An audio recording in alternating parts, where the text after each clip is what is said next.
Mr. Jones, we can get started. Welcome. Thank you. So happy to see you. We're just waiting on a Because quorum. of you. You made it. Yeah. Because of you, we can start You on made it. time. And poor Terrence. Hi, Terrence. You want to come closer? Yes, Feel bad, exactly. yeah. Mr. Chair, You cold too? I just want to let everyone in the room know that we are officially broadcasting to our YouTube channel at this point. I know we haven't officially started, but your microphone should be on and it is being recorded. All right, so it's 2:01. Why don't we give it about 45 seconds for the room to settle down, and we will start the meeting here. We got a quorum present. We got Commissioner Cummings. Yeah. We got Mr. Mitchell. All right. Nicely done, nicely done. Welcome aboard. Right on cue. Yes. Thank you, thank you, thank Hello. you. All right, so at this time, I will call this meeting of the Children's Services Council of Leon County to order. I'd like to remind folks, if you, we have comment periods on the agenda, and if you wish to make a comment, please fill out a comment card. Of course, if at some point you want to make a comment and you haven't filled out a comment card, I know that we'll accommodate the people who want to be heard. At this time, I'd ask Ms. Clay to please call the roll.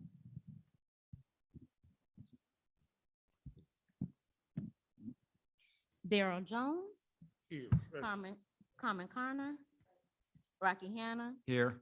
Zandra Glenn, Here. Paul Mitchell, Here. Liza McFadden, Carolyn Cummings, Mark O'Brien, Terrence Watt, Here. Jonathan Strosham. Here. Judge, you have a quorum. Excellent. Next is on approval of the agenda. We have one change to the agenda that I'm going to propose. If you look on item 10B of the agenda, it has us approving the work plan. We're really just going to get a comment, a report on the work plan. Is that right, Sika? We don't really need to approve it at this point? Yes, you don't need to approve it. The enterprise software solution. So that means we're going to eliminate public comment, and we're going to eliminate, we won't need a motion. If that's acceptable to everybody. Sika, will we at some point be approving that work plan? Yes, absolutely. Just not at today's meeting. So can I have a motion to approve the agenda as amended? And I'll second that, sir. We're going to Sorry, give it to Mr. Watts. Mr. Watts is going to get to second the agenda. I know that's important to him. So motion is moved and seconded to approve the agenda as amended. Any discussion, any objections will show the agenda approved as amended. Next is approval of the minutes, which Executive Director Green circulated. I don't know if we have any, if we get a motion to approve, then we can have any discussion. I'll approve, make a motion to approve the minutes from the last meeting. sir. Motion by Mr. Mitchell, second by Dr. Glenn. Any discussion of the minutes, corrections, objections? Seeing none, we'll show the minutes approved. Next is public comment. Ms. Clay, do we have any comment cards? There are no public comment at this time. No public comment cards, no public comment cards. So just let everybody know, if you want to have comments, it's not a speak now or forever hold your peace thing.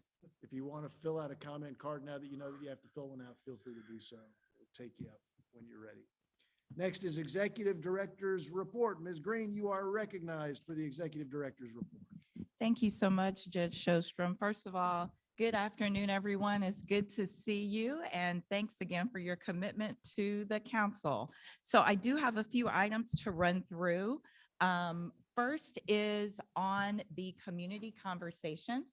If you remember, the council had asked for some guidance on that, and we did provide that.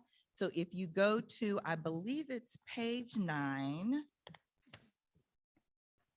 page 11 is what it's actually on. You will see community conversations guidance, and I'll just go through a couple of these just as a reminder.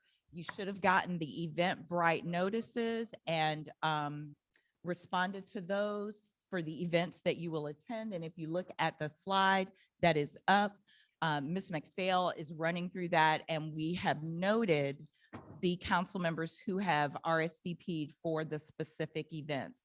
Be reminded that we will be publicly noticing those. We will also be sending out a press release on those.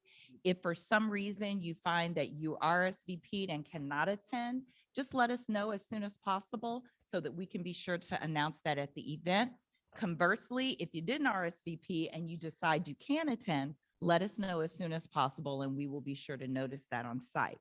We are asking council members to come and find one of the three of us, either Ms. McPhail, myself, or Ms. Clay, when you get to the venue so that we can lead you to your seat. We want to try to alleviate any one-offs, any pulling to the side, any conversation that could put us in a violation of public meetings.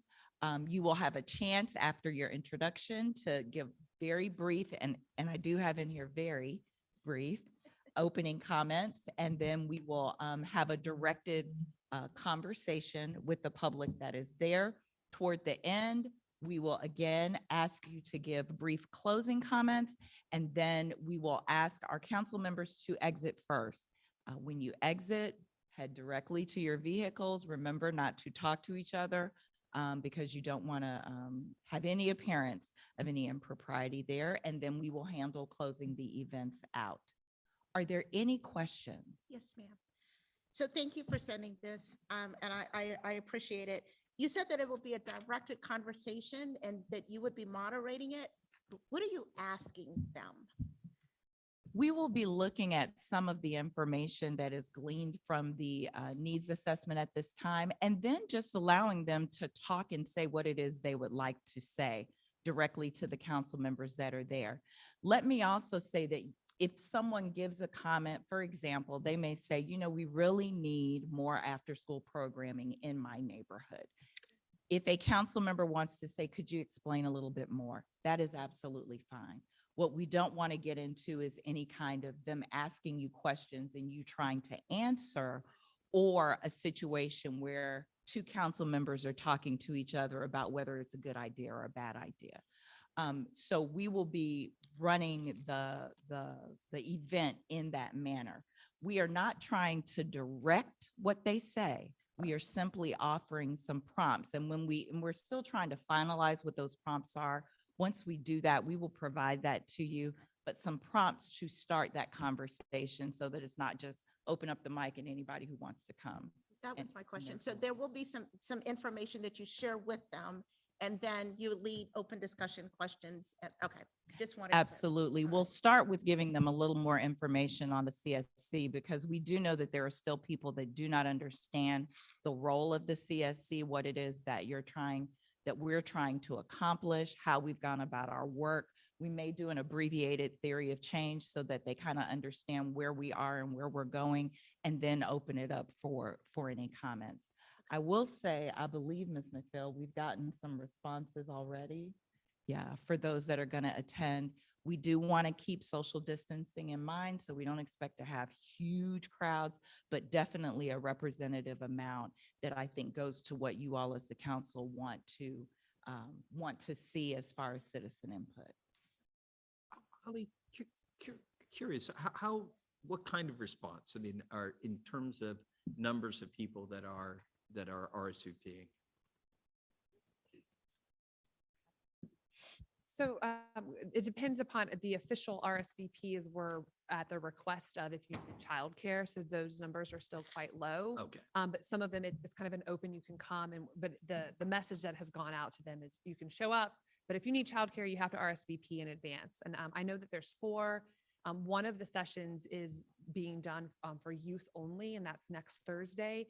So that one, I doubt I'll have any registrations for Right. in terms of knowledge, because we're communicating with the programs that we're working with. So it says it's encouraged, but it's not required. But we've only had 1 request for childcare at this point. So I'm going to actually be pushing this out a little bit further to see, hey, don't forget, if you need childcare, then you need to pre-register so that we can make sure we have people accommodating. And have we? Oh, no, you're recognized. Go Okay, ahead. okay. What are we doing to let the community know that the members of the Children's Services Council and the Children's Services Council will be in their community to hear from them what their needs are. So, Go ahead. sure. Yeah. So in addition, we will be publishing a press release as a reminder for folks going out tomorrow morning. But in addition to that, we've shared it on social media. We've communicated it with our providers and asked our providers to share it with the families they serve. But in addition to that, identifying what we call our neighborhood champions or influencers to share it with each other. I know that at least one council member posted it on Nextdoor. Thank you very much. So kind of just sharing it out. And so you guys are also encouraged, if it would be helpful for us to resend that to you, to encourage you guys to send it out to your networks as well. The ones for any community resident, we have a flyer. We also have taken it to the meet and greets that we've been at and have shared it in that capacity as well. So if that would be helpful for you, I can get that to you this afternoon. Okay. And Your Honor, just one more question. Sika, I appreciate the sensitivity to the Sunshine Law, but I will feel, well, maybe it won't feel uncomfortable to sort of ask us to leave first, or I don't see a problem with us wanting to talk to the community, like to hang out, as long as we are sensitive to not talking about something that will come before the board that we will vote on with another member. The whole reason I was really interested in these and the focus groups was, at some point, we're going to have hard decisions to make on what to fund and what not to fund. I can't wait for that day to come. But, and I'm going to need a tiebreaker. I just know it. I just have my instincts tell me that there are going to be difficult decisions, and I will get an awful lot out of hearing from the members of the community. So while I don't intend to comment on any of the programs they're talking about, if I don't know what a program is, which there's a good chance I might not, I'm going to ask them about it. But I just don't want to like almost like a funeral. Like the family will leave first, and then everybody Is else that- can leave. Yes, Executive Director Reed, is what you're worried about, two council members and a community member in a clump violating the open record? well, that's a little bit of a concern, but I think the bigger concern could be just the public not understanding that they could play a role in being a relayer depending on how they ask a question or ask a comment. And I may ask Chris to jump in here because he Yeah. gave me a perfect example, and you can tell me if.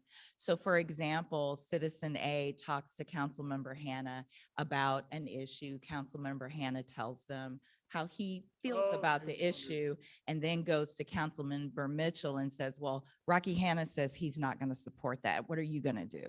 That type of thing. So we just need our council members to be keenly aware so that you don't put yourselves in a situation where now there's a, well, you said you do. And so that's really more the concern.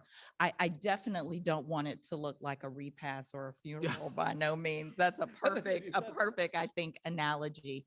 So we can definitely sort of play it by ear. Holly and Jacinta and I will all be there. And if we just see something that looks like it may go south, as they say, we'll just kind of monitor that. But we absolutely want you to engage, and we want the community to feel like that they are speaking with you and that they are telling you what they feel they need, what they want, how things are, and get an understanding of what it is that we all are charged with doing. Very good. Does that answer your question? Yes, sir, it does. Good, Thank you good, so much. good. Excellent. Thank you so much. All Anything else on the executive director report? Just a couple. Your Honor, more- if Oh, I not could. so fast. So you mentioned me as an example, and I was very excited about attending all four of the events. Unfortunately, I've been requested to attend the State Board of Education meeting in Naples next Wednesday by the Commissioner of Education. And so Tuesday night, I'm gonna probably have to leave Tuesday, but I plan on attending the rest of them. I sincerely apologize because I was looking forward to it. Totally understood. We'll make note of that. No problem. Any other questions on that? Okay, as you review this, Okay, Commissioner Cummings. Thank you. Thank you, Judge Schuster. I just have a question about, follow up with Paul's question about getting the word out about these sessions. would this be exempt from the PSAs? I see a lot of groups on WCTV in the morning announcing different things. It's No, this is not exempt from that. And so now that we've got everything shored up, we're just using all of those public relation tools, if you will, to get the information out. So community calendars, we are attending Right, that's farm what they share call it. events. We participate in lots of different Zooms and getting the information out, Rotary, just every possible measure. Mhm. Thank you, Your Honor. Any other questions? Okay, I'm going to move quickly. So the next thing, and if you read through this and you have any other questions, you just let us know. We also want to let you know that we had a provider webinar where we had, gosh, how many providers? There we go, 49 agencies on, had a chance to talk them through the theory of change and through our key outcome measures and explained how all of that is set up. We got some good input. We think some very good conversation, and it will not be the last one that we have as we get into looking at what the expedited funding recommendations will be. And then, of course, our priority funding, we will continue to have more of these. So we just wanted to let you know that went really, really well. Next, for the month of April, we have 2 special presentations that will happen. The council asked for a presentation on the HOPE Florida Care Navigation System. And so Mr. Watts has graciously gotten with the Department of Children and Families. So we'll have someone here to talk through and demonstrate that portal. And then you're probably aware that the Department of Children and Families has gone through a reorganization. And I know that it happens ever so often, but we will have a representative from DCF come and explain what that reorganization is so that we'll know how they are setting up this North Florida area and particularly Circuit 2, which is where Leon County falls. And just want to thank Mr. Watts again for getting that moving for us. Want to update you and let you know that our insurance coverage is in place. At the last meeting, you had provided that we could move forward after taking care of some quotes. We did that, conferred with our treasurer, and our insurance is in place. So thank you for that. The next page is page 13, and it's a listing of the committee assignments for the council. We've contacted several members who just didn't know they were on a committee. So we thought, you know, we might need to let the council know which committees on which they're serving. So please take a look at that. If you're feeling that you cannot serve, we're definitely asking for 1 committee, maybe 2. Just let us know and we will make those changes. And then the last thing is, I just want to, I want to comment Yes. on that. yes, I would like to aspire that our list of committees never gets more than 1 page. absolutely. Yeah, because we get too many more committees. We only got 10 members on the board. Right. And it gets to where maybe increase the responsibilities of the individual committees before we create another committee. It's just my reaction. I want to plant that flag and defend it. So. I second that emotion. Absolutely. We are making good. Are you getting, okay, we got that on the note. We'll make And sure also, we do Ms. that. Clay, we could just reflect that all members of the council are present. All right. And, oh, okay. Okay. And the last thing is, I just want to let you guys know, I'm going to take a couple days off. I'm going to take tomorrow off and Monday off. However, Ms. Clay will be available and I will have my phone and we'll be looking at email. If you need me, please feel free to reach out. But I'm going to take a couple days off and refresh and then I'll be back. And that is it from our report. Outstanding. Any questions or discussions of the executive director's reports? Seeing none, we'll move on to item 7 of the agenda, amended budget for 21-22. Executive Director Green, you're recognized. Well, everyone should have a copy of the proposed amended budget. And I'd like to first say that the Budget Committee, so first of all, it's the Finance and Budget Committee, did have a chance to meet. I think it was a really good meeting.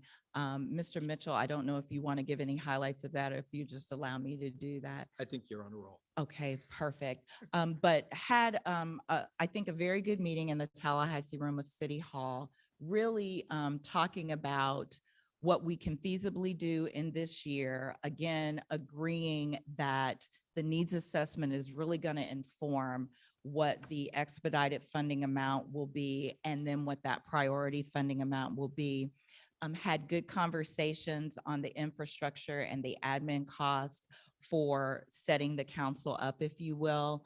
And while they did not set a percentage, we realized that we really want to try to stay under 10%, but that we know in this first year, it will probably be more than that as we try to get things set up. And then the last thing I think is important to note, which I'm actually very excited about, is regarding the office space that we had identified and that you got a presentation on, really looking at reducing some of those actual offices and making more space for the community to be able to come in and use that space. So for example, a family resource space where you could have smaller meetings, or areas where providers could come in and have office hours and be able to see clients, as well as having our conference room available to providers or community groups that are serving children and families to use at no charge. And so with that, I worked with, under those directions, worked with the CPA and came together to have a proposed budget, a proposed revised budget for this year. So if you will allow me, first, I want to make sure I didn't miss anything. I don't think I missed anything. No, Okay. from that, the only thing that came of the Finance and Budget Committee was the superintendent raised an issue that was sort of hot on my list of topics, and that was an initiative that the school board or the school district is looking at pursuing.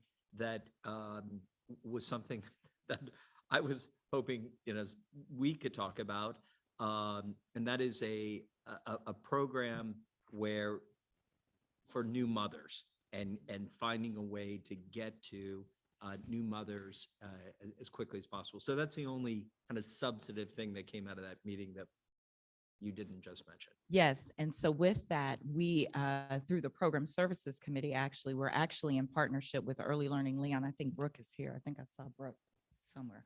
Yes, hey, Early Learning Leon, with TMH, with, I think it's called Capital Hospital now, not Capital Regional, as well as us being conveners of, we're calling it the Brain Bag Project right now, but that's not going to be the final name. But how do we come up with a visiting program that allows for our new parents, we say new moms, but really new parents, to understand the importance of what they should be doing with their children from birth to age 3. And so we're already kind of working on an idea that would create a toolkit of sorts that new parents can have, as coupled with a home visiting, to be able to see what are the resources they might need, not only for the new baby and adjusting to that, but also for any other children that may be in the home. So we're really, really excited about that. We're working just to see how that's going to unfold and how all the partners will come together and then determine what role the CSC has in that as far as the funding priority. I'll get to that later. Okay. So neat. Oh, I'm sorry. I do want to name our 2 other partners, Healthy Start and 211, of course, our referral piece. Okay, so if you will direct your attention to, I believe in your packet, it's page 17. I would like to go through the proposed budget and then, of course, entertain any questions that you might have. So if we start to the left under actual, that is our actual budget, which you will again see in the treasurer's report. And that is from October 2021 to February 2022. So in total, our income is about $6.458 million. The approved budget that would have been from October 21 through September 22 was about $7,252,000 and some change. So what we're proposing, looking at what we've actually brought in and projecting what we think it will be by the end of the year, is basing it on about a $6.4 million budget, and that's the revenue, estimate of the revenue from property taxes. We're estimating about another 5,000 in interest for a total of about $6.405 million. So then when we get down to the expenses, our first expense, of course, is compensation and benefits. You can see in actual where we were with health insurance, and that's just been since January because we didn't have full-time employees until then. We are estimating about $40,000. That would be for 3 full-time employees, to include an executive director, an administrative services manager, and a director of finance and operations. So that would be adding 1 full-time position this fiscal year. Then the corresponding dental and vision insurance is about $3,000 for those same positions, and those are prorated according to when the staff persons come on. So I came on in January, the ASM came on in February, and we would look for the DFO to come in around May. Because if you approve it, we would need April to get those advertisements out and interviews. So we'd be looking at May. Retirement contribution, of course, is through FRS. You can see that it's $1,275, and that is really just for myself and Jacinta. And then we are estimating that CSC's portion would be about $35,000 prorated for those 3 full-time team members. And then the other benefit there, you see initially the $12,060 was put there from workers' compensation. That was that insurance. We are going to redesign this a little bit to be a little more, in my mind, user-friendly, so that all of our insurances are actually together. So when you get over to propose, you see $500, and that is congruent with the state life insurance plan that state of Florida employees get. I think it's $25,000 for a very small premium that each team member that's full-time can get, and then they have the ability to pay for additional coverage. Also in my contract, I have the ability to pay for additional coverage. I think it's up to 7 times that amount. So our total for employee benefits we're proposing is $78,500. Then for salaries, we are looking at proposing $160,000. That includes my salary of $120,000, our Jacinta's salary, our administrative services manager at $45,000, and the DFO at $90,000. Originally, I had proposed $80,000. The budget committee looked at that and looked at me and said, yeah, I don't think you're going to get it for that. So they did approve for me to go up with that salary. And then, of course, the corresponding benefits that go with that. So for total compensation and benefits, we're looking at $238,500. I want to pause so we can have questions. My math doesn't, I see 160,000 for salaries, but you've exceeded 160 between you and your assistant. Is that prorated though? Yes. It's- Is that why the, okay. It's all right. prorated. All right. Mhm. I got it. Okay. That's it. Thank you. Mr. Chair, so Sika is correct. Big Spend Mitchell suggested that 80,000 was not it. So let the record show that I actually look to spend more money. Two things that I want to point out. One, based on the floor plan that you've come up with and opening it up to community partners and what have you, please make sure you get with the folks at Brown & Brown and explain that, because we will need slightly different types of coverage because of that. It will not be horrendously expensive, but there will be an additional cost. The other thing is, as it relates to dental and vision, and I am not being picky about this, when we talked about the compensation packages, we talked about it as a state employee. And while members of the employees of the Florida legislature receive dental and eye care insurance, state employees do not. It's they're allowed to buy it for themselves. Yes. But there is not an employer contribution. And so I love exactly everything you've done. The only thing I would suggest is that we stick to the what I think of as a state employee, and that is not a member of the Florida legislature, and provide it. Mhm. Certainly we can provide it, or offer it, but at the employee's expense. Okay, so, It's my suggestion. and so let me clarify that this is at 50-50. So this that you see in here would be 50% by the CSC and the other 50% by the employee. We can absolutely, upon recommendation of the council, take that to 100% employee. I don't know what I pay for. I have it. I don't know what, my wife's in charge of the money at my house. It's Mr. actually Chair, not- could you I please lean have it. in? Sorry, we're not catching you, Mr. Chair.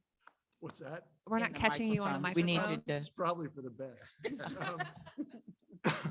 So anyway, do you know, Paul, do you know what Yeah. what the employee contribution is? Well, so if any employee has a child who is covered, well, 18 years and younger, they are automatically covered. You are required to provide it. So if you're I don't know.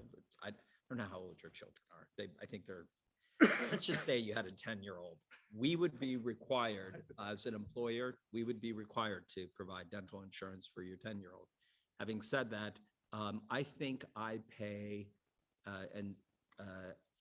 as an employer, we don't pay for our employees for dental and eye vision. And I think it's $60 a month for a family. Maybe it's $80 a month for the family.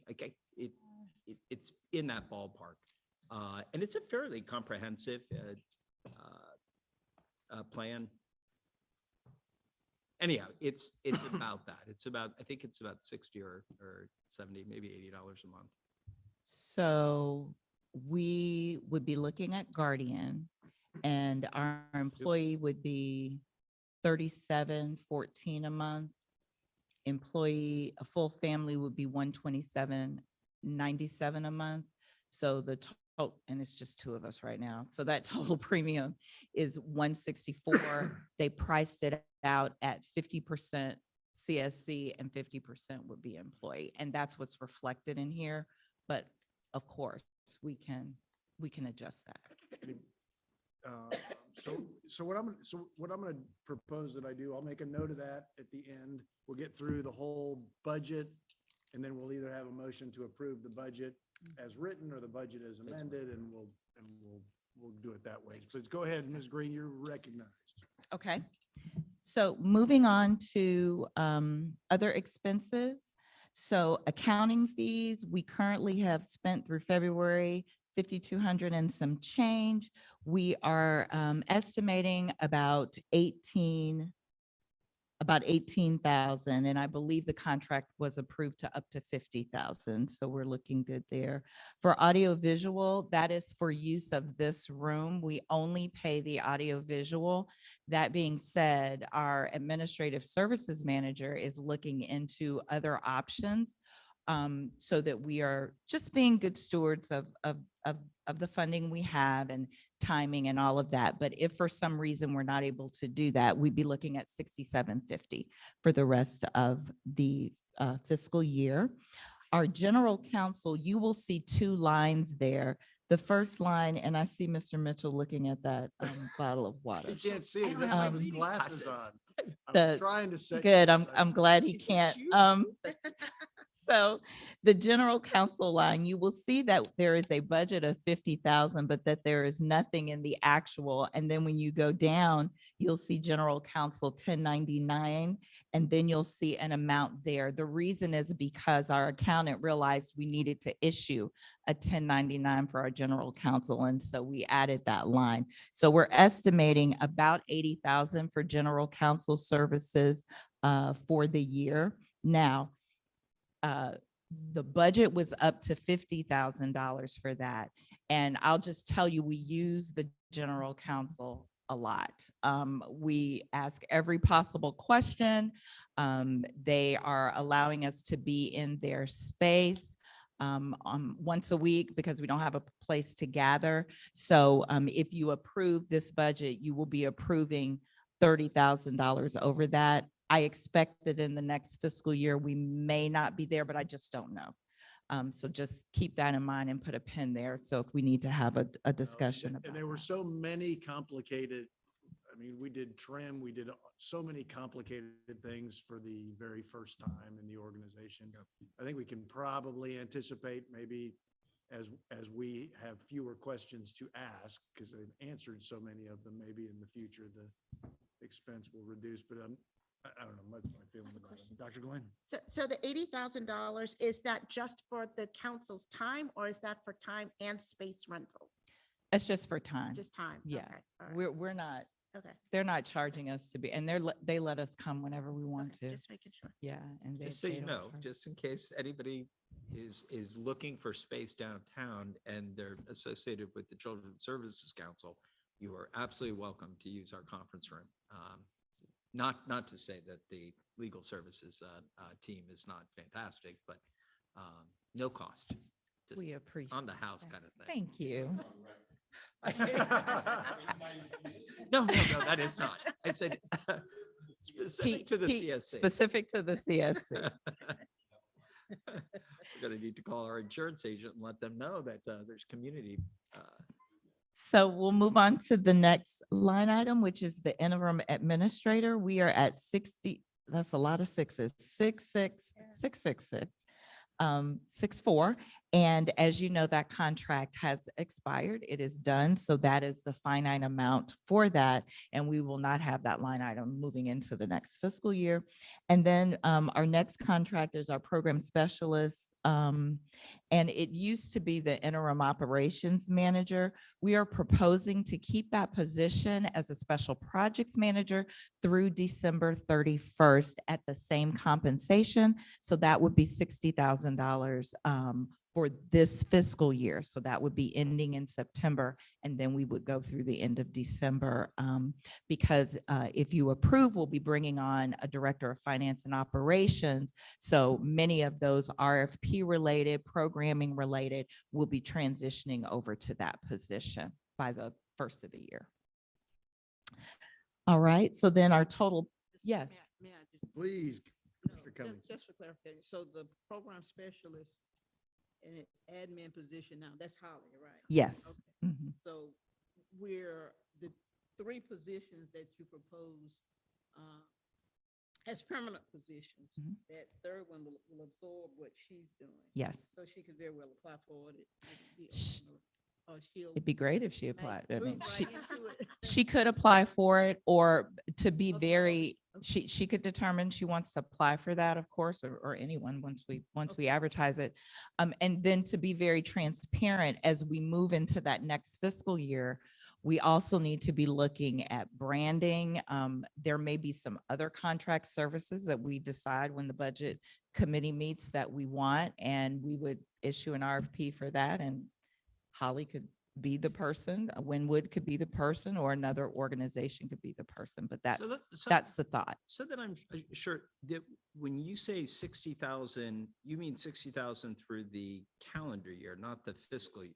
No, through the fiscal year, so that would but be, September. I mean, for 1 year is what? Yes. Yes, okay. yes. So it will end up being from October 21 It's to $5,000 September. a month. You got it, yes. That's, I just want to make sure nothing changed because that's. No. Right, Nothing changed. perfect. Okay. And so our total for contracted services would be 231,416. We did have some employment search fees that were $2,400, and that was, Liza, whenever you're ready. Thanks. Just on the contracted services, backing up really quickly, and this is kind of my pet thing. Does that include a grant writer or someone that's going to help leverage additional funding for the organization? not in this fiscal year. Not in this fiscal year. That does concern me because this is an awfully good year to go after money that's out there, federal and state. I'm going to make a note. Okay, so let's- Well, I mean, we have the DFO, but we're already going to be putting a lot on that person. So our idea is that with the Director of Finance and Operations, we're hoping we find this unicorn that really has a good grounding in finance. I mean, I definitely can add, subtract, Finance and I person did. is not your grant writer. Right, right. And then operations, but that is not the same as someone that's going after grants. And Councilmember McFadden and I had, I think, a really good conversation about the possibility of contracting with a grant writer because that person would not necessarily need to reside in Tallahassee and would be experienced in really being able to identify some good grants for us. So we can look to put that in this fiscal year. My thought process was we would look to put it in next fiscal year, as later in the agenda, we're going to be talking about the budget building process again. So here's one, I am so glad you brought this up because I think it's incredibly important. And I think it's incredibly important. Yes, 2022, 23, there will still be money out there, but not like there is right now. Right now, it's incredible. It's It- like nothing. So the nice thing is that having nothing to do with the approval of this amended budget today, I encourage you two to continue. Look, I know where your background is and how good you are at this. The two of you working together and bringing back to the board some ideas. Remember, we have 5% in reserves as part of our base budget. It is for exactly these kinds of things. And so if, Ms. Green, if you and as Ms. McFadden come back to the board with a great idea and you have found someone who specializes in helping organizations like Children's Services Council write grant applications, and they have a monthly retainer or whatever it's going to be, I beg of you, please, because I don't know where to find one, but I know they're out there, and I know there is money out there, and how amazing would it be for us to bring down some of that money? Yeah, no, I think we should set a goal of leveraging at least 20% of our budget out of grants. That would be really nice. I bet you the taxpayers would like that. What's the harm if it finds its way in the budget and it's not used? It's kind of in the budget. That's what my point with the 5%. It's sort of in the budget, and I'm not really sure unless you have an idea of how much something like that would. Are you? I know you guys have some folks on contract grants.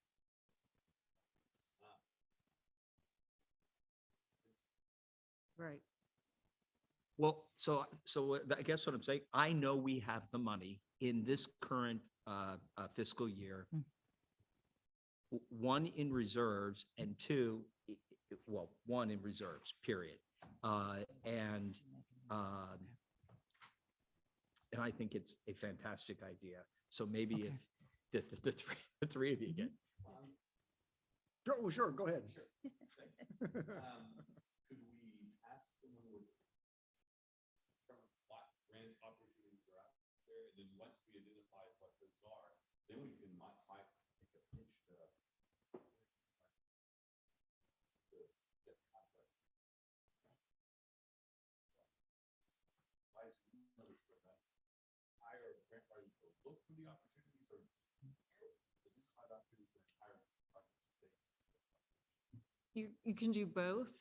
In this case, we already know from Broward and Palm Beach and the other Children's Services Council that they're leveraging a lot of federal dollars, particularly in the health sector, that they're pulling down through their Children's Services Council, and particularly in their early childhood sector, match money that we could be eligible for.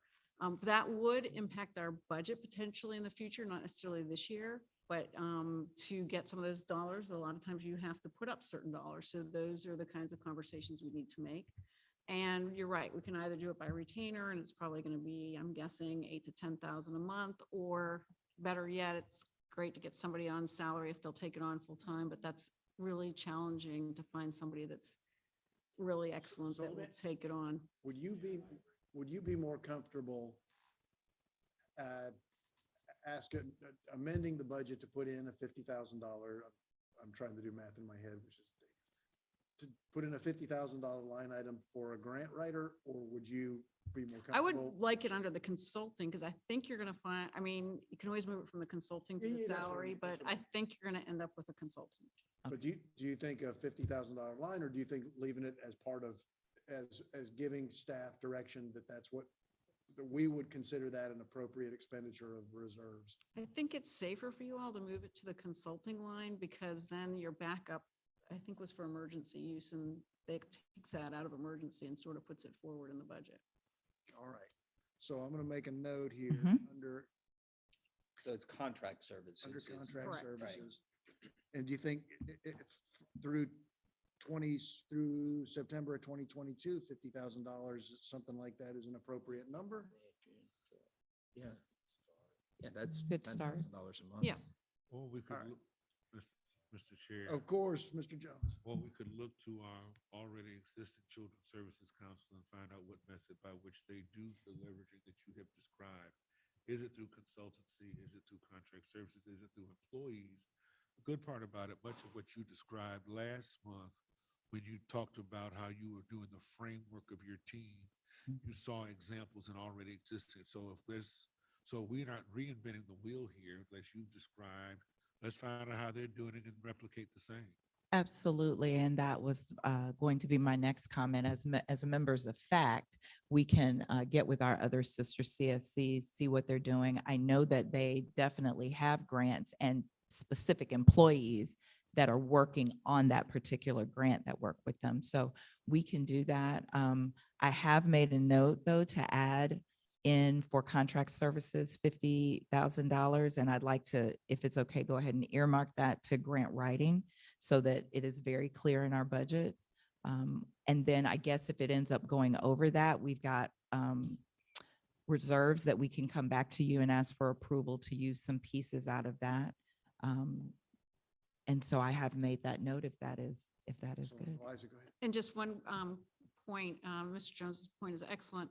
If they're already writing for some of those federal grants for Miami or Broward, and we can be an add-on, there may be a way to do cost savings and to not think of it as one single writer, but that, especially if it's in the early childhood space versus the health space, a lot of these contractors are very specific and they only write in one space. So we can talk more about that, but just by way of background. Got it. Excellent. Okay, we will continue then. Thank you so much. And so I think I was on employment search Yes. fees. Yes, and that was money that was expended to 21st Century Council for the ED search. For equipment, that is computers for staff. I have 5,000. We will need to buy another computer if you approve for us to get another staff member and adjoining stuff that goes with all of that. The interest, yes, expense is the entrance on the loan that we got from the county commission of $337.50, and that's a finite amount. And then, of course, the loan, we only drew down 150 of the 400 they approved, and we paid all of that back.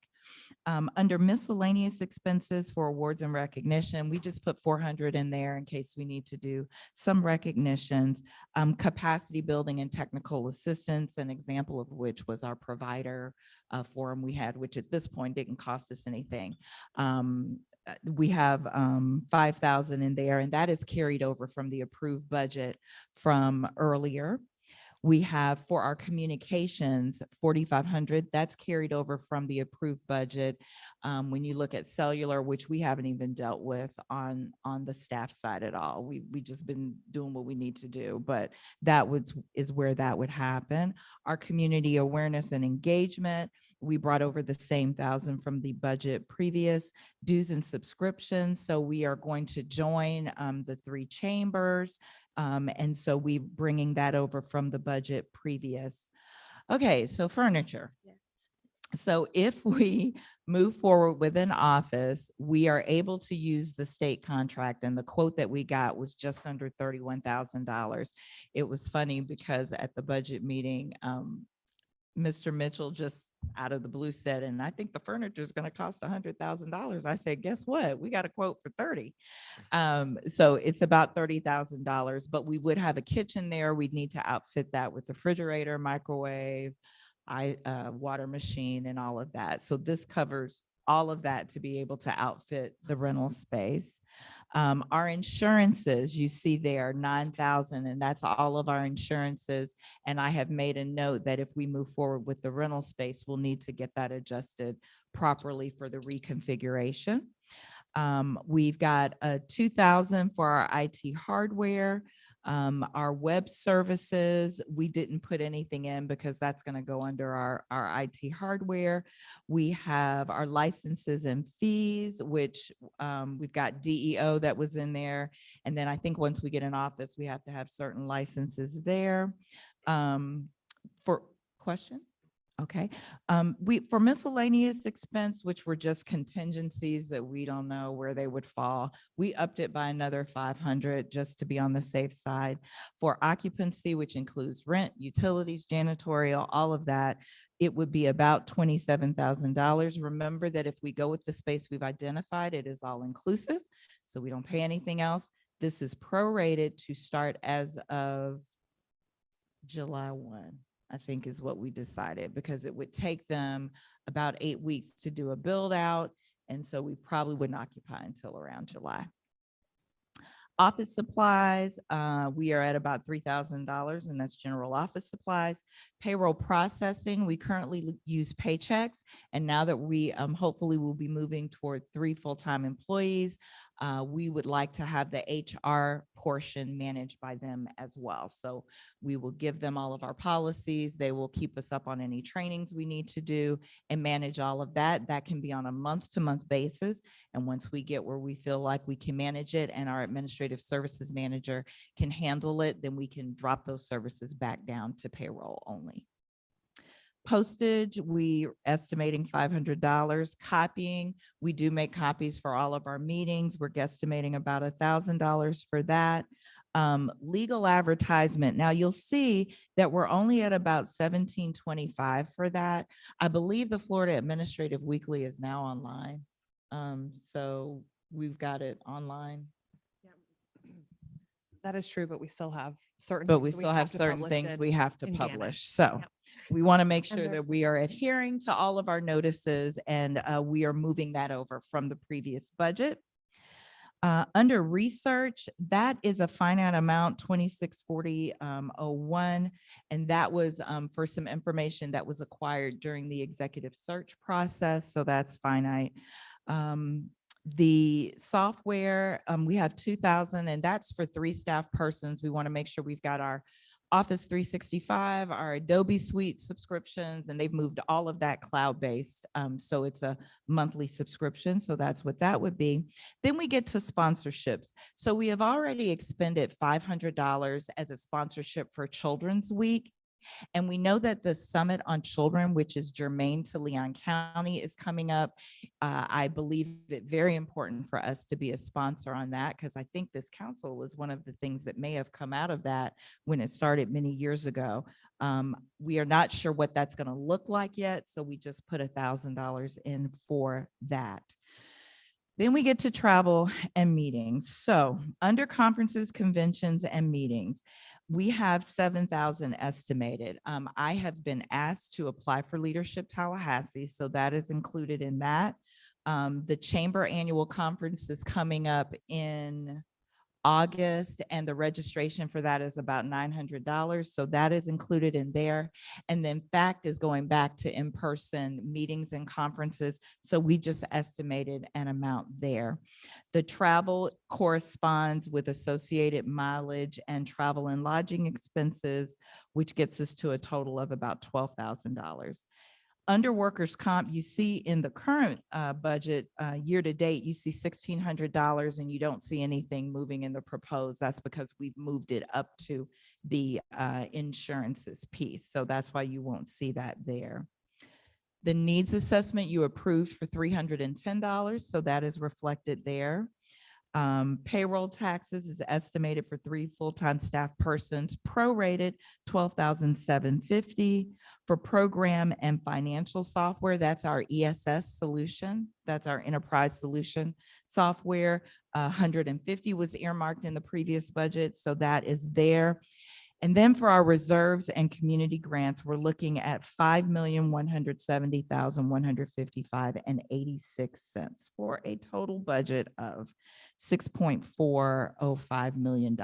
I would also like to note that if this budget is approved, understanding that we will be putting in a line item for the grant writer and changing our vision and dental and possibly changing our insurance, which should not do a whole lot for the budget. We are looking at about an 80% investment into the community, into programming and community investments if this budget is approved. And Mr. Chair, that is the budget. Thank you very much. Mr. Mitchell. Yes, I appreciate all of that, Zika.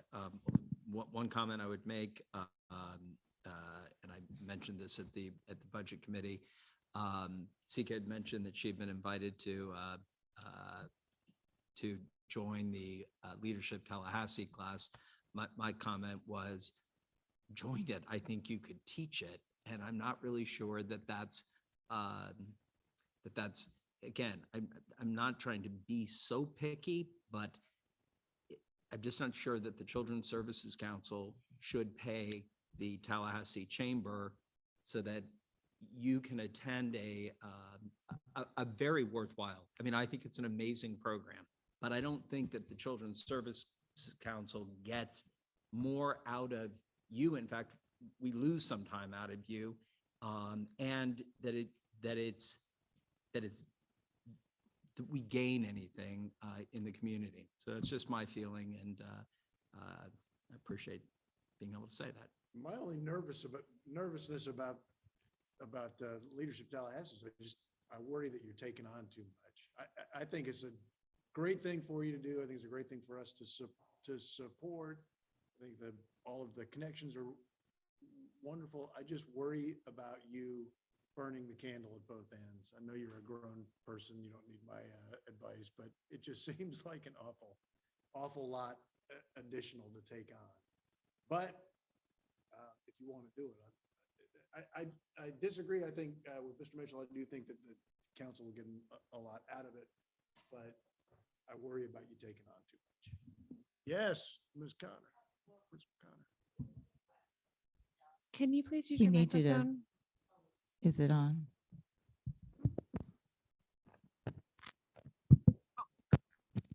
I would say it is beneficial. Having had the opportunity to be in a class, I am from Tallahassee, as you are, you learn so much more about your city, but also the connections that you make in the city with so many people that you would never come across their paths had you had not been a part of that. So I think it would be a great opportunity that's again, more exposure for us, but more connections that she can make in the community that will then further our connection in the community.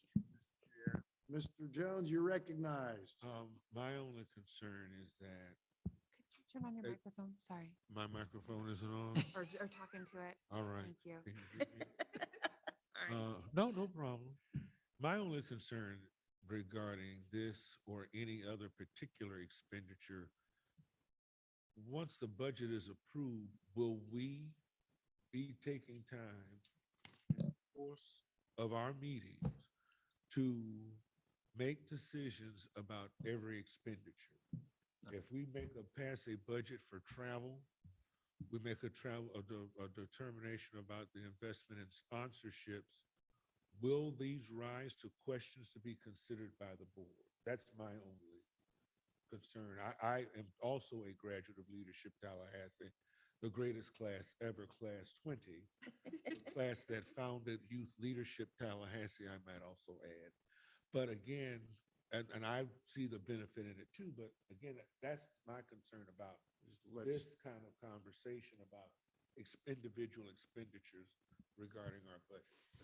Thanks, Mr. Jones. So I think Mr. Jones raised a good point. The answer, I believe, is no. That's one, why Sika and I will meet before the budget. If there's any sort of standout issue that I think it's wise that Sika brought kind of all of it together, so we have a sense as to what kind of expenditures are moving forward. And, we have a finance and budget committee where this issue came up, and I address, again, my concerns, both from a time perspective, but also a financial perspective from the CSC. Again, I love the program. I think it's very valuable. I'm just not sure that the Children's Services Council should pay for it. That was really my point.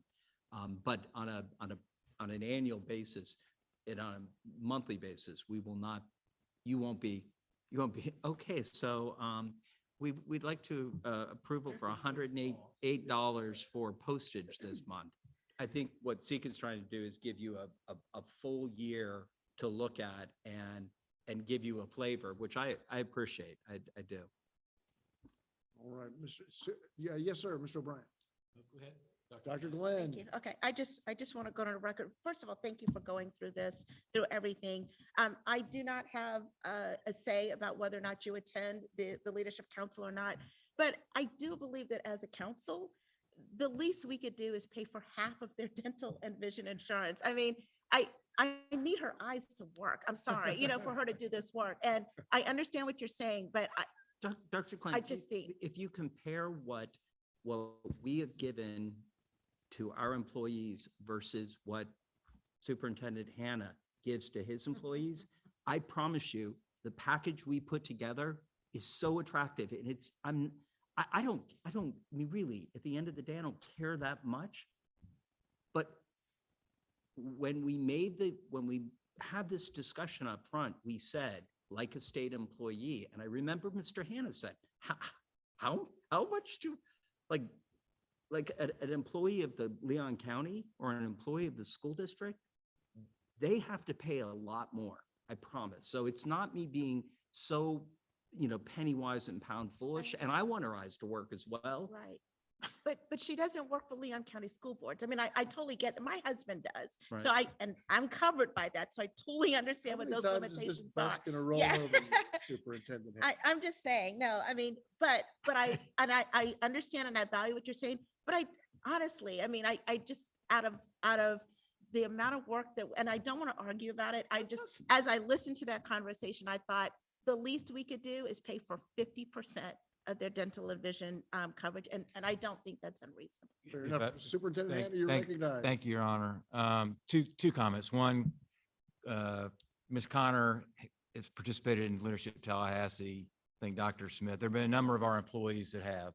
We have not paid for it. Leon County Schools has not. They've paid on their own to become a member and taken their own leave time as well. What this board decides to do with this request, I just tell you is I believe, like Mr. Mitchell, in that taxpayers have not paid for their membership. I remember supporting on the benefits package, whatever the state employees offer was what we were going to offer. I have no idea if the state covers one eye and not the other eye, or half a tooth or whatever. I just remember us agreeing to whatever the state of Florida does for their employees that we would do for our employees as well. So I would just, and that's what I really agreed to. So whatever they do for dental and vision, I would assume that we would do the same. All right. Anything else? Yes, Commissioner Cummings. Thank you. Am I on? You are, yes. A couple of things. First of all, I apologize for missing the budget committee meeting for two reasons. Number one, I didn't know I was a member of the budget committee. But number two, it occurred on the same day, on a Tuesday, when we have county commission meetings. So that's always, Tuesdays are always bad days for me. We have workshops and other things on those days as well. And I do remember that we said that we would try to mirror, as far as benefits are concerned, what the state does. So if what we are recommending for those items is different, I would be in favor of us looking at it. And do you know if what's recommended here as far as what Dr. Glenn raised, the vision and dental, it mirrors, the state, not necessarily school, but it mirrors the state. It does not.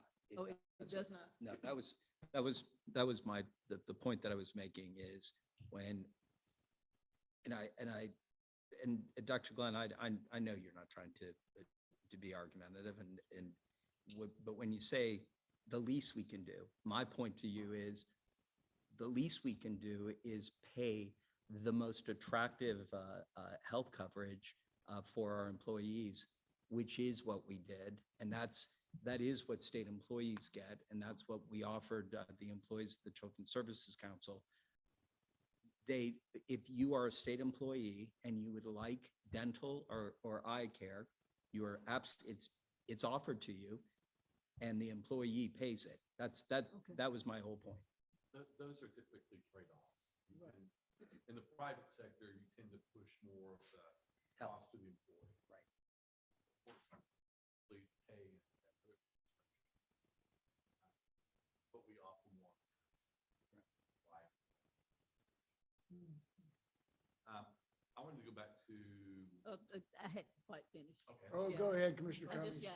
got a minor follow-up. I wanted to thank the staff and my budget committee for this budget. I think they did a great job, Judge Sestrom. I agree with the comments. It's just one area with the printing and copying that I just wanted to ask that budgetary item. Is that in anticipation of renting a copier? Or, I mean, that, it seems like a low number to me, having run a legal office for quite a few years. So so we do have in here equipment rental. So we would have rented printers in our office, but that probably wouldn't happen until after July. We have a very good partnership with our printer, and they are giving us very good rates for when we have to get our documents printed. So we're Outside of just, the office is what you're saying? yes. Okay. Once we get an office, we won't have that kind of printing and copy. Thank you. I appreciate it. Just please everyone lean in. Hello? I'm just getting text messages. We're getting text messages that that people can't hear be you. heard. Thank you. I think we're taking all of our printing needs over to our legal firm and just printing it over there. and stuff. All of our copy needs are going there. and taking it, getting our 80,000. Maybe Yes. What with the meeting needs now being removed and Exactly. brought over to my office. I just want to make a comment about Leadership Tallahassee. We do sponsor individuals within our organization each year. We help identify who would be a good candidate and provide some sponsorship support. So I'm not weighing into that. I think it's a valuable program. It certainly is good at creating connections, but I do agree with the judge that in this first year at least, and I think there will be ample opportunity to participate in Leadership Tallahassee. This is a position that's going to be visible in the community. I think it will be one of those things that people will see as a valuable connecting point. But I'm not sure that this first year is necessarily the best year to look at the program. There's a lot of groundwork that still has to be done. You still have to hire staff to establish that. It's a very time-consuming program. I think people who've been in it recognize that you get out of it what you put in it, what they want you to put into it. It's a lot. Am I mistaken? No. Yeah. Okay. So that being said, I would at least suggest that we defer that opportunity for another year and let you focus on this and then that future. That would be my thought. I was requested, so I just bet want to. you were, and I bet that's. So you know what this gives you? Something that I've always wanted, an excuse. Blame I it on wanted me. to do it. Those council members wouldn't let me. All right. Sika, one quick question for you about the office space. Could we have our board meetings, is the one common area large enough that we could have our board meetings there? So if you flip to the next page after the budget, you'll see where I saw that. you'll see my crude page 23, my crude revision to the floor plan, but I will tell you, we've gotten an even better one. Okay. from our realty company. And I think that we could accommodate with the changes that they are recommending. We could possibly accommodate council meeting there and with general public. That's what I was wondering. The boardroom has 12 seats around the Yeah. table, as at least on the draw. Yes, But, so general public, I'm not sure it would provide. you have to be in there. So once we know what we're doing, we will invite you all to come and see it. You have to see it. Because if you see it, then it will make more sense. But with the new revisions that we're thinking they're going to do for us, we could accommodate council meeting there and probably have room for 20 to 50, depending on how it's set up, community members. Can I ask a question? Dr. Joyner? So the graphic that you have here, this is not the final version. That's not the final. That was a mock-up that I did after our meeting and provided to structure so that they could get it to the architects. They've since come back with some other mock-ups because that's my non-architectural mock-up. So I don't know where the electric is, the internet is, the fire is. And when they came back, they said, okay, you've cut through the fire line, Sika. You've done this, you've done that. So we have an idea of what you and the council are looking for. Let us bring back to you what we think you're looking for. And they happened to, right before this meeting, emailed me another crude revision. And when I looked at it, I thought, oh my gosh, this would be awesome because we could literally host council meetings in the space, as well as have even more space for the public. Are you able to share that with us? I didn't bring my computer. It's okay. I can. So if when we move past, Sure. I'll forward it to Holly and then she can put it up on the screen. The one day I didn't bring my computer. Your Honor, I will point out that to Jacinta's credit, our administrative manager's credit, she's obsessed with trying to save dollars where she can. And Thank you. you don't you duck your head, you raise it and proudly smile because, and look, this is a wonderful space. We don't really need that much space. I would suggest that if there's a controversial item coming to the board when we're going to make decisions on funding programs, we might want to look for bigger space like this. But our regular meetings, I don't think anybody in the audience would feel, Yeah. put out by, a smaller room. I mean, there are some, So, some of the councils that have their own Thank you, building. thank you. They have space that they, All right, so I'm going to ask for a motion. I'm getting a sense that we have a more or less consensus on the budget. We've got to have a public comment though, but I want to know the public to know what they're commenting on, because I think what we're going to propose is the state plan for benefits, the additional guidance on the grant writer. And I think we're throwing you out of Leadership Tallahassee this year is what I think.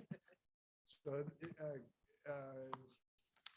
can we turn that into a motion before, so if there's a public comment on the budget, they know what they're commenting on? Your Honor, I'd like to move the amended budget as brought forward by Ms. Green with 3 exceptions. One, that the benefits plan mirrors the state employees.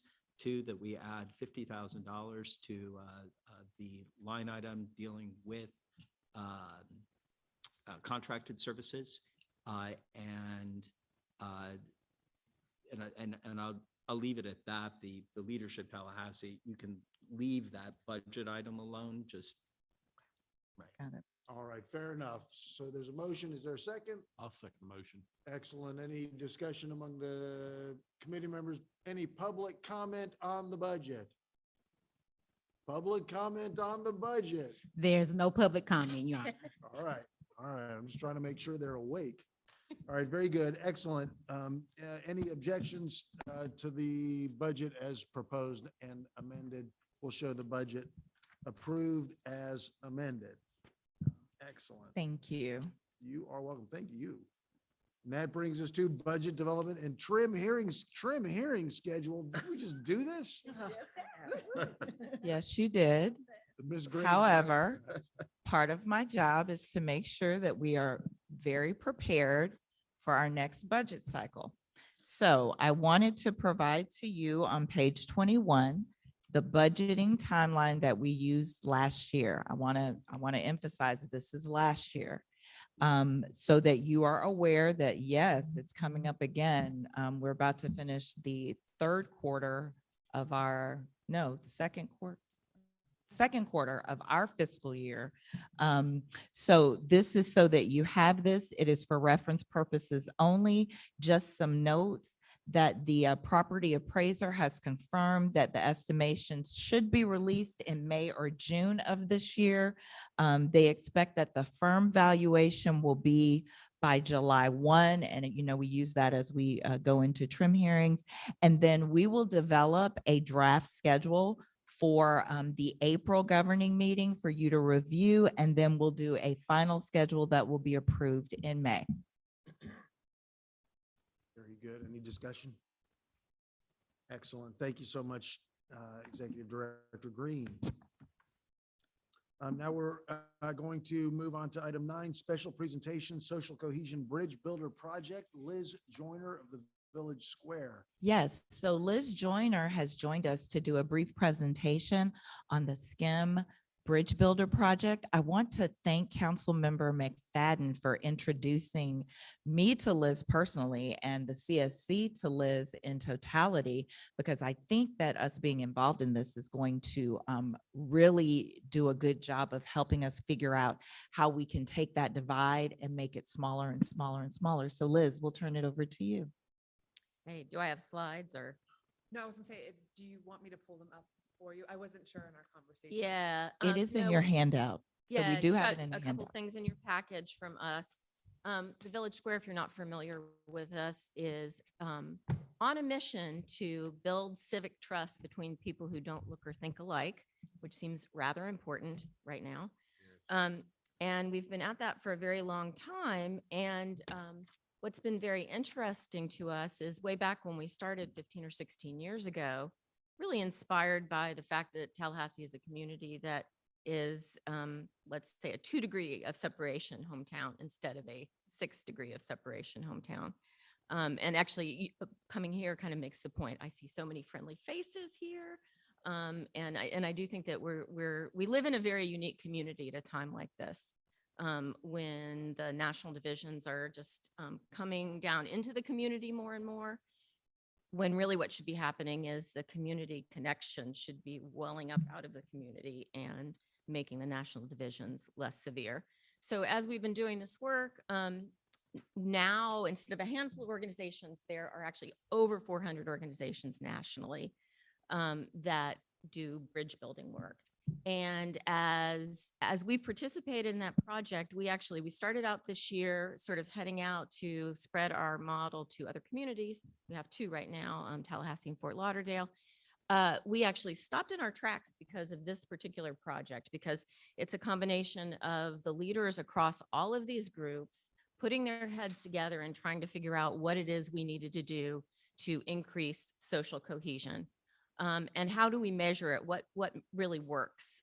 So all of these groups have come together to do this, and then funders from across the whole bridge building field, major funders, are now looking at this. So they're partners in it. And the reason I stopped is because I think that Tallahassee has something to teach the whole world about how you appreciate and engage with people who aren't just like you. So the SCIM, it's Social Cohesion Impact Measure. We've been using it for about 3/4 of a year now, and it's really an extraordinary tool. And I have to thank Liza for getting me in contact with you all about the possibility of using it. So what we're doing is, over the course of the next year, we're putting this tool in the hands of organizations, individuals, projects across the whole community. And we're studying and learning from all those projects that are trying to create consensus, build bridges across differences. And there's going to be a wide variety of people who are engaged in that. So right now we've got about 10 organizations that are doing it. And we'll be studying and learning as we go. And each of these groups and projects gets this tool that's built. And I'm really excited. I don't know if you have that fixed slide. And actually, anybody who's interested in seeing this in action, then just ping me and Liz at villagesquare.us. And I can show you kind of a demonstration of it in real life. That's okay if it's not there. It's not super important. So what this tool does is it measures attitudes between groups. It measures how communities learn to build bridges, and also essentially how to build social cohesion, which is essentially what you all are embarking on doing around the needs of children in the community. So we have been talking with your fabulous team about how to implement this, and we've pulled together a draft. The thing that's so cool about this tool, and we've been doing measurements for a really long time, and it means that we have to, get the important busy researchers to analyze it. It's sort of inside of this black box. Well, this tool basically using a Google Forms format, so it's completely accessible to me. I know how to do Google Forms. It basically makes it so the data goes into the Google form, really easy for people who are participating in the program. And then it comes out with an analysis literally in real time. So I can look at, for my program, the way that we've broken it down is that I can look at what, if a specific program, how we've done in terms of shifting people's attitudes. I can look at whether it's an online program or in-person program. And I can do it in real time. So that means you get feedback as you go. It means that you can make course corrections in a way that you can't if you're waiting around, and also, the tool is free. So you're not having to, spend tons of money on data analysis, and you get to keep it forever. And it really is just something I'm just very excited about. So the other thing that's cool about it is you can use it as your, so they have all this data, the skim, that goes pre and post and measures these things. But in real time, if you decide that you want to add information that you're getting, if you want to ask your, audiences and questions, and you want to change it, it's just super easy to do. So you can have both this incredibly complex, Maserati of a tool, and then at the same time, find out if people like, do whatever it is you need to do. So it should be able to serve you really forever. It's for your use, as you see fit. And I think that, over time, I'm pretty sure that because we are one of 2 communities in the whole country that is being studied, we will forever be the ones that they're paying attention to. So I think as the body of knowledge and research moves on, we're going to keep being on the inside. So I'll stop there and see if you all have any questions, comments. Dr. Glenn. Ms. Joyner, thank you so much for the presentation. I just want to be clear. This program measures the impact of programs and services. Is that? Yeah. So, and actually you can use it as you all see fit in terms of what is before and what is after. One of the specifics that we've put into the draft of it is pre and post the community conversation. So how people are feeling ahead and feeling afterwards, if they're starting to, connect a little bit more across differences that might have existed, et cetera. So that was specifically, but really you can do more than that. So we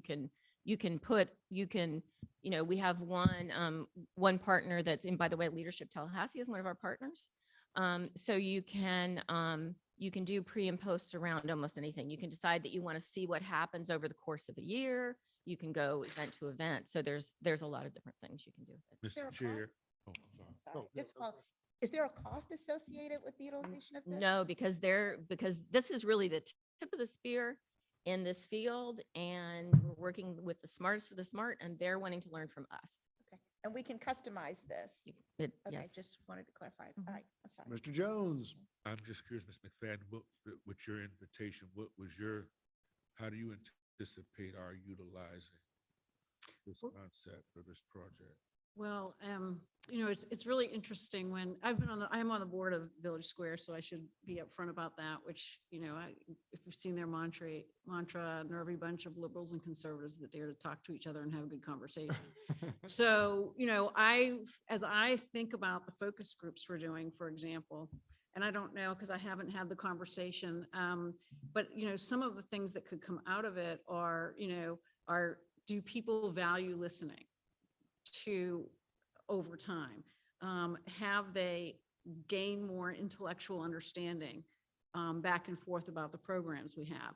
So I think over time, I think individually for each of the focus groups, and I don't know if you guys are going to be ready because you are. So maybe I'll leave on these guys to do it. But I mean, there's some things like respect and understanding that are supposed to come out of this that you see build over time. And I wouldn't be surprised if initially, just knowing how when things are started up, people are excited and we might see some kind of positive momentum. I wouldn't be surprised if after we give out grants, not everybody wins them, if we start seeing some negativity. And then, what do we learn from that? And then how does that change over time? And how do we learn, I think, to perhaps be more effective listeners?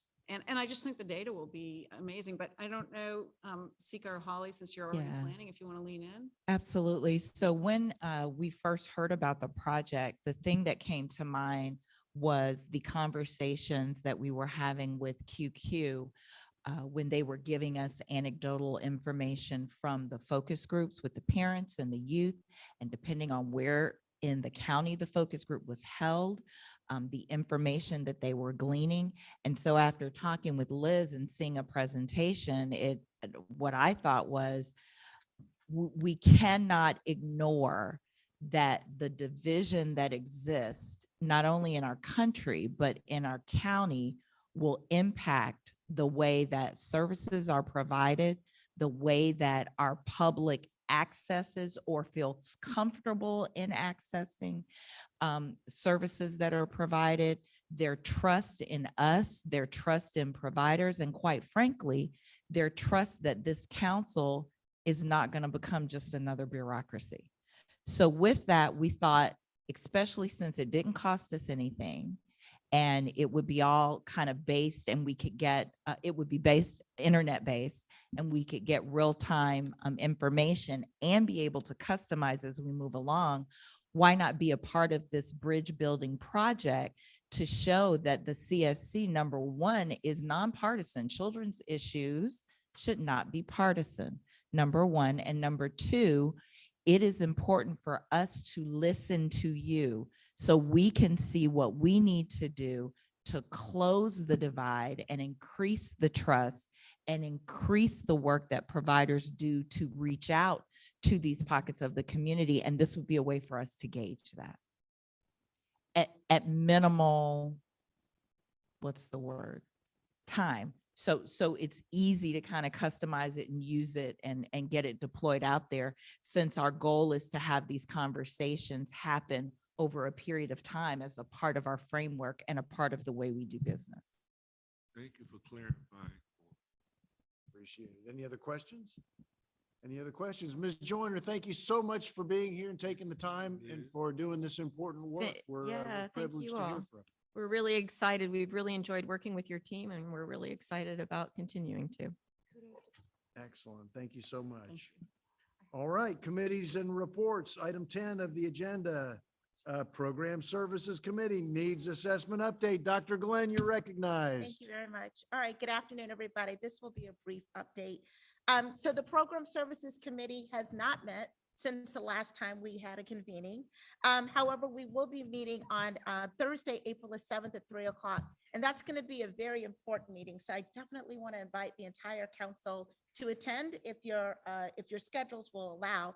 Let me tell you why this is going to be a really exciting meeting. At the meeting on April 7th, QQ will come to that meeting with draft versions of the comprehensive programs inventory, a draft version of the informative programs inventory, and then also the draft gap analysis. And then in addition to that, they will also have the draft funding options. These are the options for the expedited funding for the summer. So this is what we've been waiting for. And now we're going to actually have an opportunity to see those drafts. Now, what the committee will do as they give that information to us, we're going to be listening to the information that they share. We're going to be asking a bunch of questions. We may ask them to go back and refine some of the information, but we will have an opportunity to see it and then have them go back and make those changes to those draft versions and then come back to our full council meeting and share the final versions with the full council. So you all will have an opportunity to see it, but if you want to hear the conversation, be there for the April meeting. If not, you'll get to see the final iterations of those reports as we come to the council meeting in April. Something else that we're going to be doing at this meeting, I have a feeling it's going to be a long meeting. We're going to make recommendations based on the information that they share with us. We're going to draft some recommendations for priority areas that we think should be funded, and we will bring those recommendations to the council. And then also at what levels we think should be funded, for those priority areas. Then we'll also come back with a draft procurement announcement for the community investment. So a lot of work will be done. We plan to make a lot of decisions and then bring that to the council in April. So they'll be ready for that April meeting. Something else that we plan to do at our last meeting, we talked about wanting to use community volunteers to do the evaluations. And we agreed that we wanted to get some individuals from the community, but we never talked about how we're going to recruit those individuals. So we're going to come to some decisions as to what that recruitment process will look like. And are we going to use the same process for, recruiting individuals to evaluate the expedited funding or the long-term funding? So we just want to have a conversation around that. So that's it. That's my quick update, but I just wanted to let you all know the significance of the committee meeting. So committee members, please be there, be comfortable and ready for some long conversations. And then if you're not able to come and hear that conversation, please be ready and prepared for the council meeting in April. Holly, just really quick, the timeline is really tight. Like we have to do a lot of these things right now to make sure we have funding for the summer funding, the expedited funding. So Holly, if you could just briefly remind everybody what the timeline looks like. So when I start asking, for decisions quickly, y'all will understand why we're having to move so quickly. So Holly, please. Thank you, Dr. Glenn. So this is the same kind of deck that we've been using and all of the meetings that haven't altered it, but there's even just one of the bullets I'm looking like, oh, recruit review panelists. Well, we're going to do that April 6th. So we're a little off on what we want to establish for each of the months in terms of accomplish. But you kind of follow through here. What you'll see really under April is reviewing that gap analysis and funding options A, approving and releasing that. I'm calling it an RFP for expedited funding. If it's a different type of procurement, the committee will advise to that point.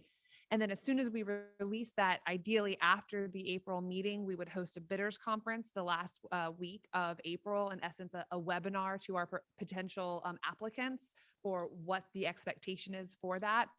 And then making sure we hit a 21-day window per our legal advice. They have to stay open for 21 days. And then do the public evaluation to then turn around those proposals, notify potential vendors with the goal of releasing a contract June 1st. So that's why this April 21st meeting is really, really important if we're trying to get substantial amounts of funding out on the streets this summer. But you'll see also in this cycle that as soon as that releases, we're moving right into our plans for an October 1 release date of what that might look like. So then at the June meeting, releasing the RFP. And let me just back up and say in May, selecting and kind of publicly evaluating at the May meeting, saying this is what we've agreed to fund, would happen then at the May council meeting. Then, of course, moving into the next cycle, which will give us a little bit more time because those contracts would be a little bit more in depth. You will recall the reason why we asked you at the last meeting to approve the recommendations and kind of those value statements about how we will approach the funding cycles. It was to help staff prepare that RFP ITN. So we have kind of the draft workings of that will then be able to plop in, segment into the decisions that you make at the April 6th and eventually hopefully ratify or cultivate, create, customize, enhance, whatever word you want to use at the April 21st meeting. Mr. Your Jones. Honor, and I guess if you wouldn't mind, with the the anticipated expedited funding opportunities for the summer, the RFP hits the street on what day? In our current timeline, it would be the 22nd of April, And the responses are due back to us when? 21 days later on May 13th. And my only, and there's a variety of ways, and I know that you all are human service professionals, as I once was.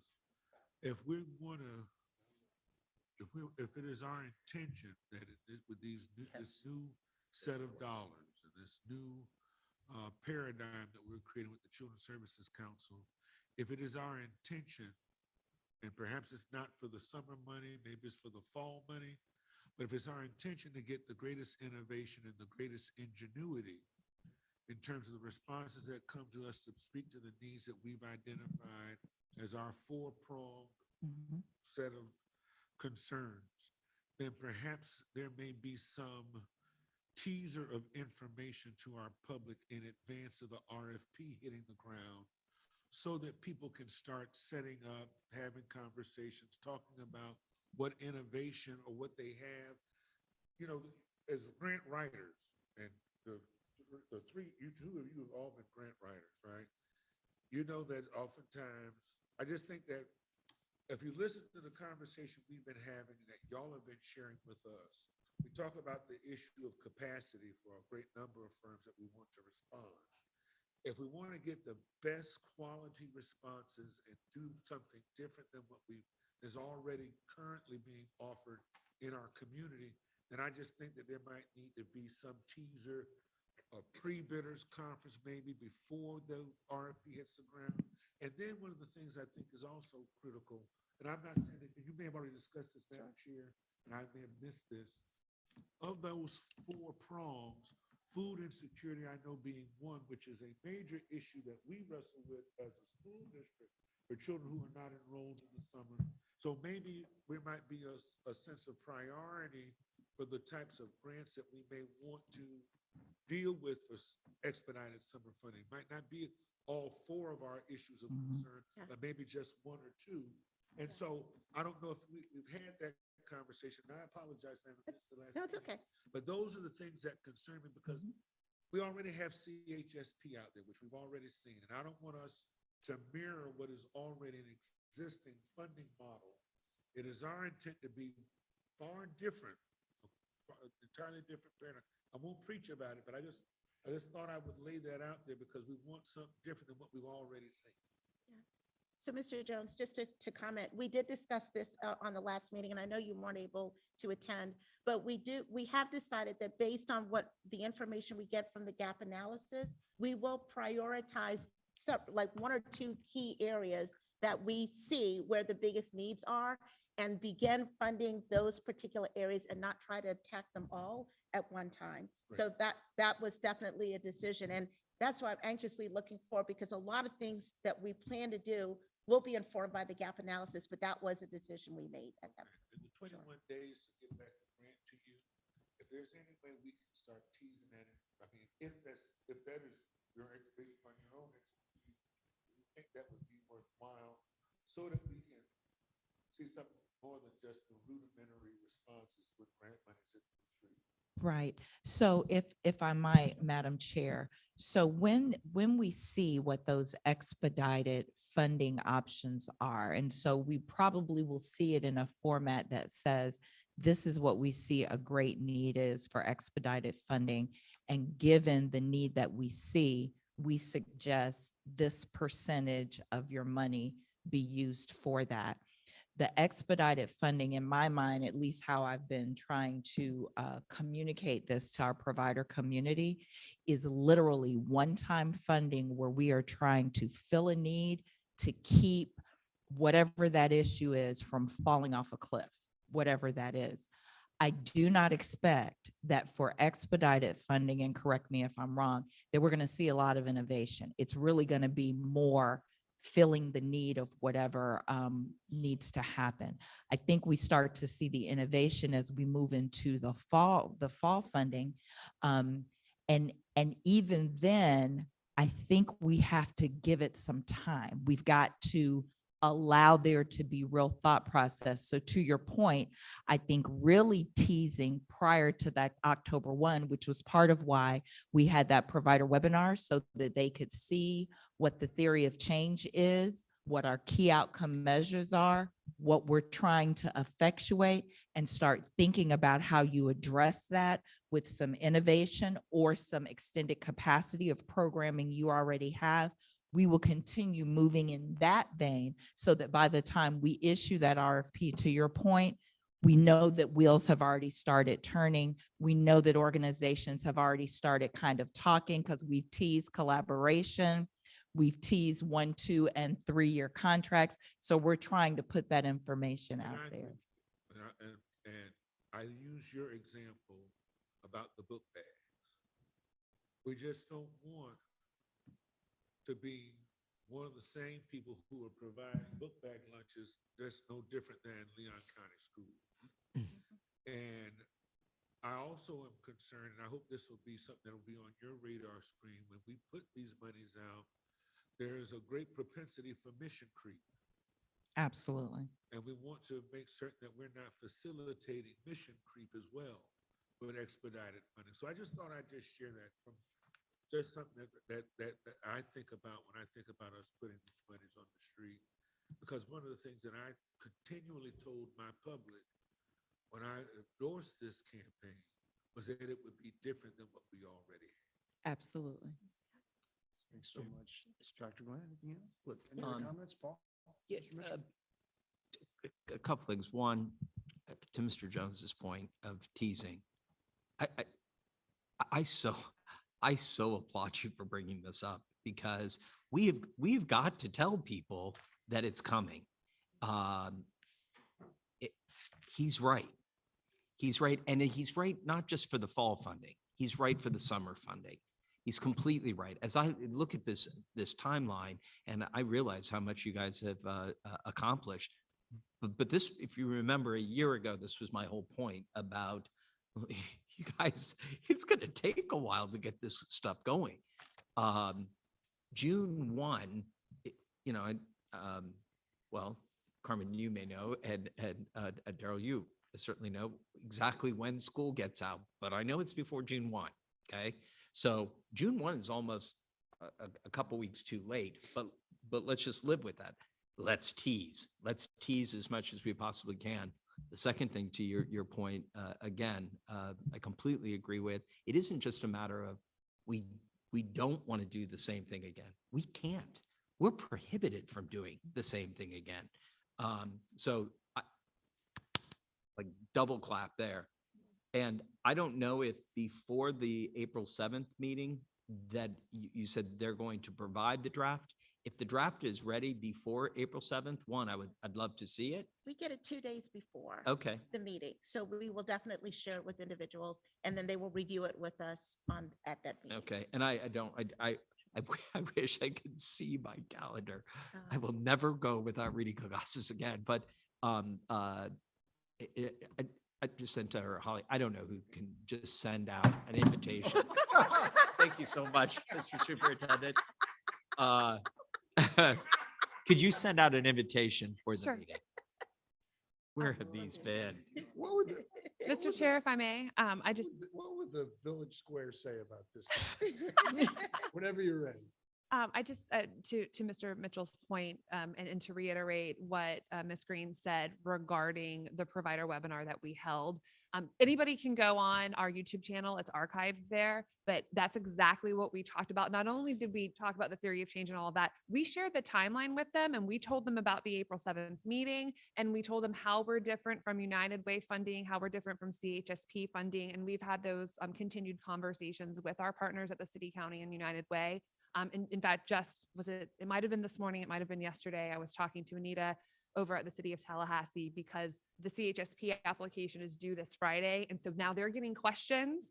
I'm sure that Shinkton and Anita are fielding these questions. Wait, if we apply for this, are we still eligible for CSC? And they're like, oh, was there a webinar? So, right. So we're communicating and making sure that we're, how we're different and how, as they move forward in their process and we move forward in ours, that one of those application questions is for them to identify how they're funded. So for example, to use, let's just say it is a backpack program just because it's shovel ready and maybe there is a need, just putting it out there, that if CHSP, for example, is funding 100 backpacks, they don't apply to us to fund those same 100 backpacks, right? But if they say, we have 500 children and we only got funding for 100 of them, could that be one of those perceived gaps?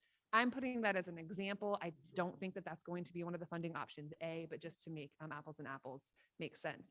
But Well, I that like provider that. webinar, that's exactly what we covered in that But webinar. see, that's critical, right? And particularly the way you cited the difference between the way you cited the example, right? We know at Christmas time, at Thanksgiving time, a family might end up with 5 turkeys because they've gone to 5 different charitable organizations, right? But this is where case management comes in, no different, and this would be vendor management or agency management so that we can optimize. And if we are filling gaps, as you described it, the perfect example where they had a need of 500, but CHSP only did 1, and we can make up the other 4. And that type of cross collaboration means that provides an even better stewardship of the resources.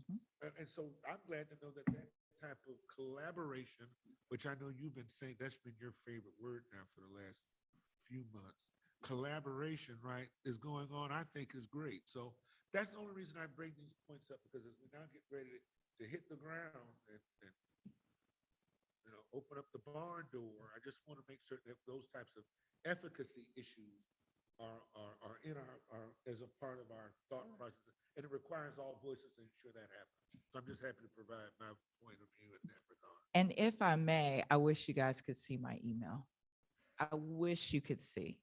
When is it coming? When is it coming? When is it coming? How is it happening? So I feel confident that we are moving in the right direction to get the information out there. I also feel confident that our messaging is on point, so there is a clear understanding about how the CSC funding works, how it will work, what we are looking to fund, how we expect our providers, our investment partners to be accountable, and the expectation that we are not going to be just supporting organizations so that you can exist, but rather we are supporting outcomes, and that's what we're looking to do. Good. Anything else, Dr. Glenn? Yes, sir. Excellent. Thank you for that excellent report. Thank you.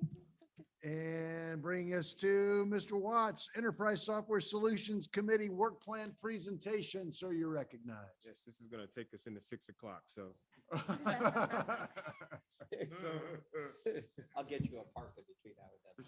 so the Software Solutions Work Group, we have met twice since our last council meeting, and we will meet again Wednesday, April 6th at 12 p.m. Zoom. These are public settings, so they are open to the public. Anyone can attend, and they are also posted on the CSC Leon YouTube channel.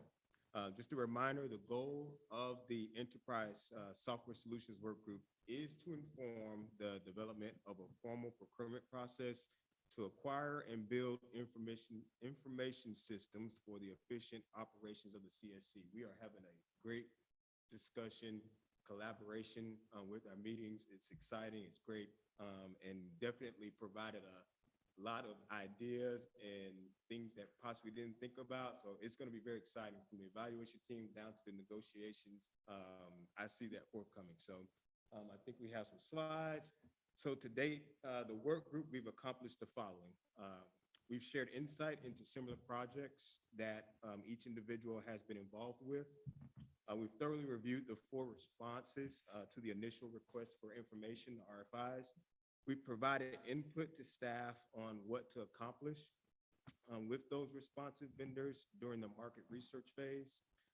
We've informed a draft timeline, which you guys will have, I think, in your packets. We've informed a draft timeline with activities for the full project that will become the project work plan, including the procurement process and discussed evaluation criteria for the procurement. So the needs assessment, I was on that evaluation team, which was a great experience, because for this project, we looked at what was proposed for the evaluation, and some of those things have changed in response to that. A lot of things financial, what will whoever, what is that financially gonna look like?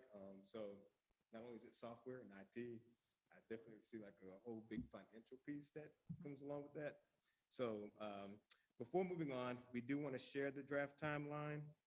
Now, just to let you know with the timeline, this is a draft, so we're not going to be asking for a motion today. But at the next meeting, we will be looking for a motion to approve this draft. This draft is based on not just, pulled out of thin air, a sister CSC, St. Lucie County, how they kind of draft, also the process for the needs assessment timeline, use that experience to help inform this draft.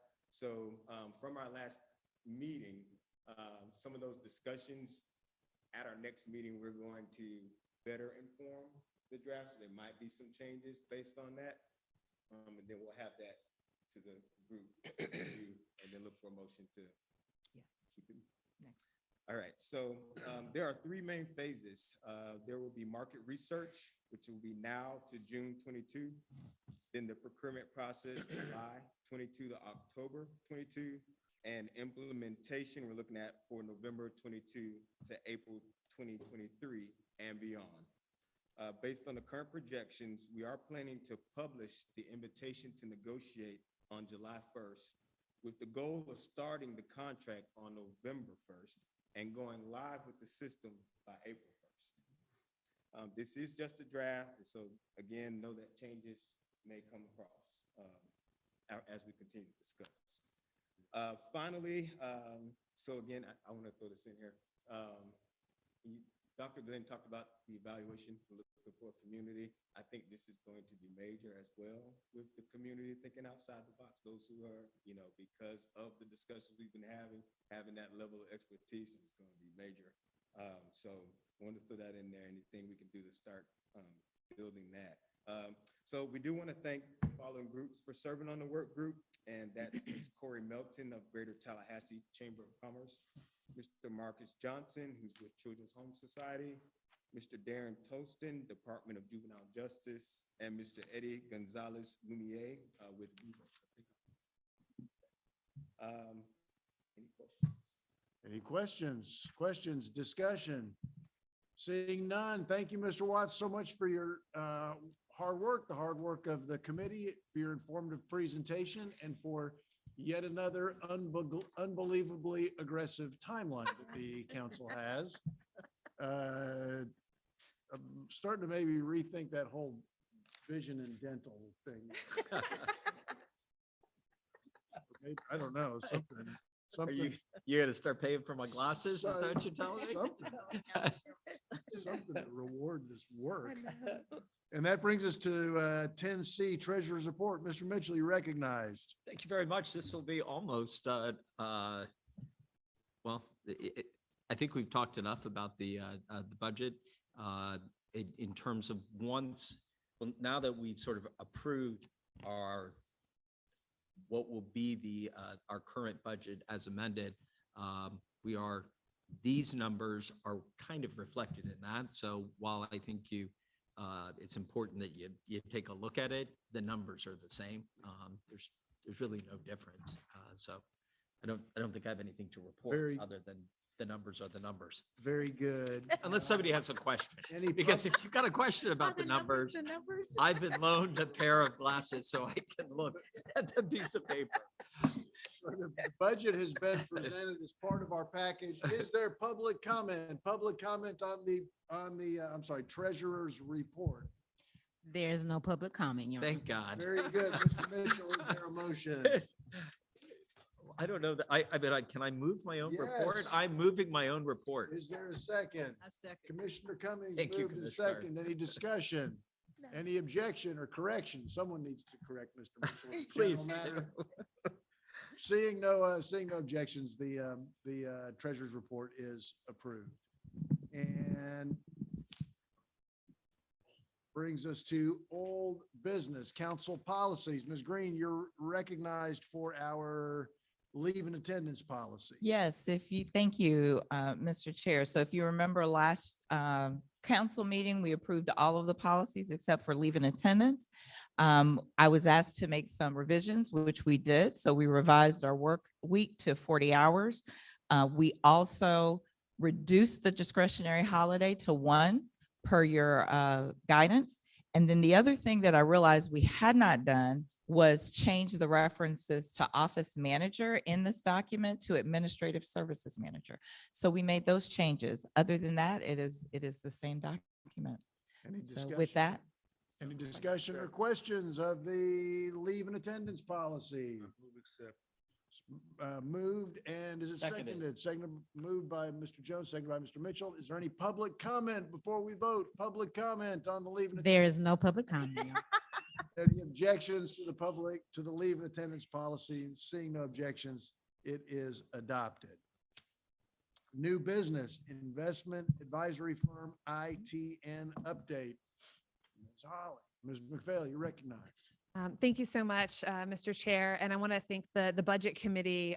They were trying to leave and I was like, wait, before you go. We have a few questions just to advise for the investment advisory firm. We are working towards putting together an ITN for the solicitation of an investment advisory firm. And per the guidance of the Budget Committee, working on first identifying our key investment objectives, creating a forecast that would be eligible or that would be part of that ITN so that a firm would know what types of dollars that we're working with, as well as appointing a chairperson to this process. And the Budget Committee made the recommendation of Ms. McFadden. I did have the opportunity to chat with her and she, I believe, graciously accepted. So in terms of what I just kind of wanted to share and seek a little bit of just feedback from the full council with the goal of coming back at our next council with the scope of work for that, potentially with the scope of work for that ITN is speaking to just the investment objectives. We've had the opportunity to meet with Mr. Scott Ross from Leon County to kind of frame out how the county does their budget forecasting, as well as how they're managing their investments. And the recommendation for kind of putting together a committee to have a state representative, a state government representative, a local government representative, and a nonprofit government representative to kind of help inform that scope is what we're working on. And literally right now I'm checking with legal. I wrote him a note about the nonprofit. If that nonprofit entity was a local person, would there be a conflict of interest if future procurement opportunities, RFPs, might compete? So we're gathering that information. But in terms of investment objectives, the county provided a copy of their policy to us. And there were 3 issues that they focus on. And so we're kind of steering towards that and wanting to get the feedback of the council today. And that is just the safety of the principal for that investment, the maintenance of liquidity, and then the third priority being that return maximization. And in their policy statement, they actually make the statement that return is of least importance compared to the safety and liquidity of the objectives before. So we're starting to frame our language around that. And I just wanted to kind of get a gut reaction. Again, this will be provided to you in a format to ask you to actually vote on at a future meeting, not today. But just wanted to make sure that that was in line with the direction that the Budget Committee was going, that we had in our previous conversations as well. Thanks so much. Discussion of investment objectives. Ms. McFadden, you're recognized. Because don't know how much money we're going to have initially, it would be fairly unlikely that you'd have very many people bid on an actively managed portfolio. So you were probably looking at a Vanguard, a T. Rowe Price, a national organization that has some of these passively managed opportunities where you limit your equity risk in it and you're looking more at fixed assets. But all of that to say, I guess I'm recommending to the council, you can have complete liquidity in that. It's a very conservative profile, much like Holly is saying, that, in this case, we're trying to preserve the assets and grow them, but it's less important than probably preserving that capital. The,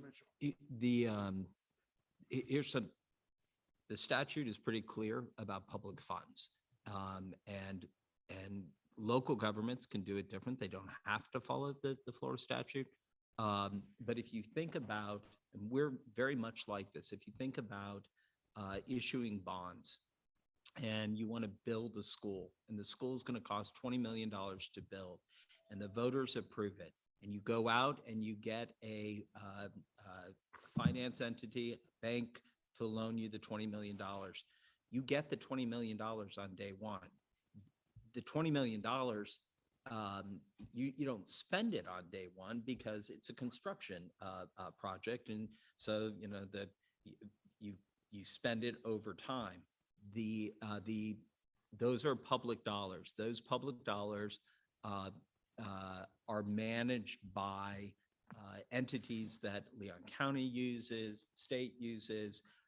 And I would just say that those are going to be likely the ones that bid more than even the TROs.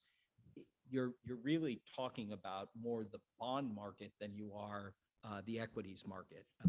The equities you'd yield more, but one, they're not going to be attractive because it's a dwindling account.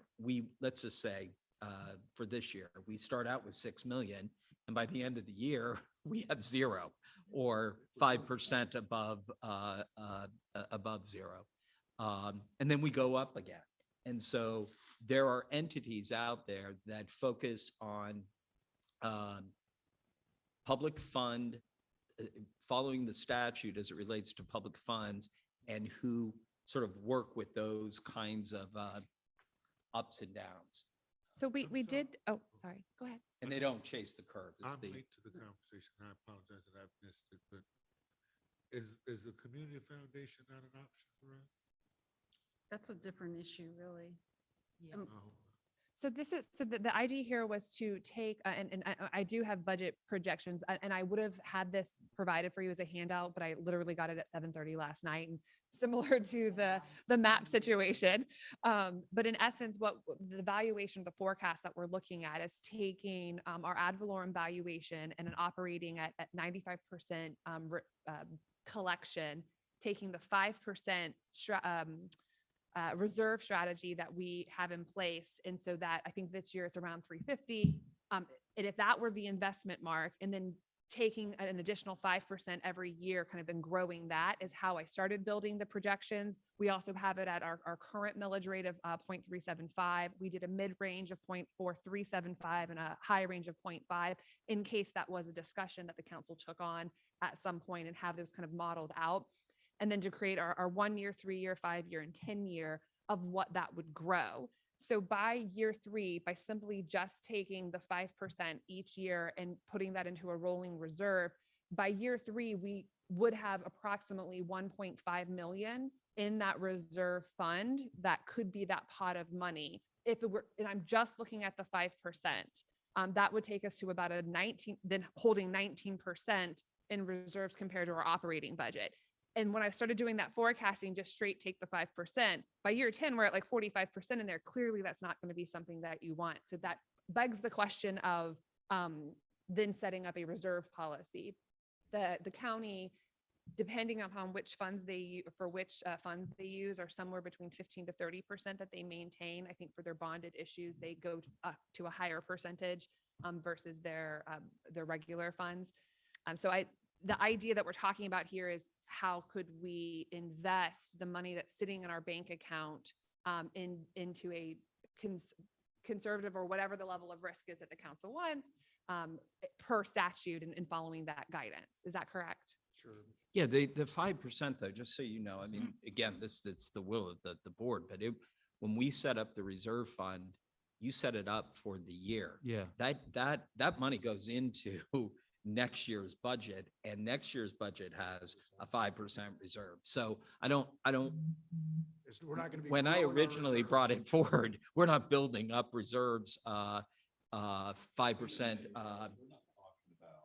amounts. No, we're not. And Eliza's right. there are not going to be, hundreds of people beating down our door for our billions of dollars. Right. McFadden, you're recognized. I was just gonna lean in and suggest at the next meeting, I think before we get ready to issue anything, really, we should have a more coherent conversation around an investment policy statement and what people are comfortable with. And I'd be happy to work with Holly on drafting something to bring forward, because enough. that's gonna be way clearer if we go to that next step, if we've already had a conversation about how conservative or liberal do we want to be and what is our risk factors that we're.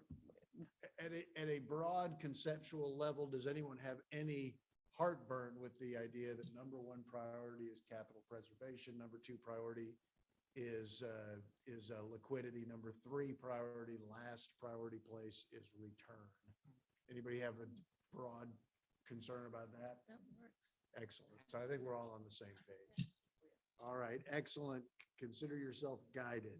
Can I also just make the request, and I could, again, to work with Ms. McFadden, that in addition to that investment policy statement about the reserve policy, re-looking at that, so as we're thinking about the forecast. Thank you. All right, That's brings it. us to next meeting dates. ESS committee, Wednesday, that's Dr. Glenn's committee, Wednesday, April. No, that's. Oh, swing and a miss. Mr. Terrence. Yeah, Mr. Enterprise Software Solution. Man, whiffed on another one. April 6th at 1 PM, the Terrence Watts Enterprise Software Solution Committee. Program Services Committee, April 7th, the very next day at City Hall. Governing Council meeting, the full council meets April 21st at 2 PM. That will be a busy meeting. We will have a lot to do. Looking forward to it. Any discussion of the next meeting dates? Seeing no takers. Next meeting agenda review. Judge to confirm next meeting agenda items as listed, it says. I know we're gonna have to have Dr. Glenn's, we're gonna have to have a report, we're gonna be voting from Terrence Watts, we're gonna be voting on or at least having a report on our investment policy. Right. So that's for sure. What- We'll what have else two do we have on the agenda? presentations. Say again? We'll have two presentations and we may move those because this is going to be a long, yeah. So we may work with the presenters to move those. We'll have a work plan draft for ESS. We will have expedited funding options and RFP. We will have the draft budget timeline for trim and formulating our budget for fiscal year 22-23. We'll have that draft as well. Outstanding. Any additions or corrections or discussion of the next month's agenda? I just have a quick question. Coming out of those community sessions that we have, if major things come up, when do we discuss those?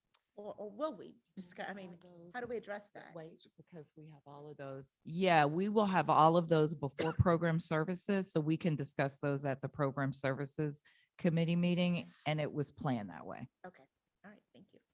All right, excellent. Anything else for next month's agenda? I asked that last time. Did you? Yes, I Okay, did. I yeah, was yeah. like, what? Yeah. Seeing nothing else on the agenda, member comments. So I have a member You're- comment. Our staff is very productive. That's it. That's my member comment. Thank you. Thank you for all the hard work. Your Honor, if I could, just because I'm obviously a slow learner, but I can learn. Remind me again about the needs assessment. QQ's work is going to be completed and reported back to us when? So are you talking about on April the 7th, we're going to meet and we will see the draft report, the gap analysis, and then the recommendations for expedited funding. We will make edits to that, and then they will report the final versions at the April 21st meeting. And then the final, absolutely final needs assessment is, Holly, I need your help with that one. I'm sorry, please repeat the When is question. the final report? The from final presentation will be at the June, I believe it's the 21st or the 19th, whatever that June date is. That is the final report presentation that will include everything. because remember, Superintendent, we wanted to get a preliminary so we can get money on the street Yes. early, even before we got the final needs. So we'll have the gap analysis information and then the request for proposals goes out, Yes, right? yes. Yes. And we'll be able to make informed decisions about where to get money on the street. Yes. Okay, all right. Yeah, and so it's just a very compressed timeline. It's literally about a 5-week timeline for expedited A, or for funding options A, which is expedited for summer. And then the actual for an October release is a little bit longer, a little bit more breathing room, allowing for more innovation and actually solution building and longer contracts. And so, but those contracts would hopefully start October 1. That's what we're shooting for. But nothing would preclude somebody from being innovative during the summer. No. Any other member comments? Any other discussions, questions? Seeing none. Well, not so fast. Mr. Jones, you're recognized. Get color copy. Sure, we can, yes, Look, she's thinking about how much that costs. I I'm telling am. you. but we can. There do goes her that. $1,000 copying No, budget. we You can want do that. color. Absolutely. Color provides, I mean, the originals are in color. Color provides nuance. And so if we get it in black and white, we lose that nuance as a part of our discussion. That's all. We Got it. did, We'll do it. when we were doing the red line for our scope of work for the ITN, and all of those, I remember that comment coming up. So a couple of times in producing our packets, we intentionally do it in color for the exact purposes. We can do that, council member. Mr. Chair, may I take a personal point of privilege? You may. Okay, so normally I would not do this, but because I will be off tomorrow, I won't be able to celebrate her in the way that she should be celebrated. But our administrative services manager is hitting a landmark birthday tomorrow. And so I'd like to take this time to first say thank you for joining us at the CSC, Jacinta. And secondly, happy 40th birthday.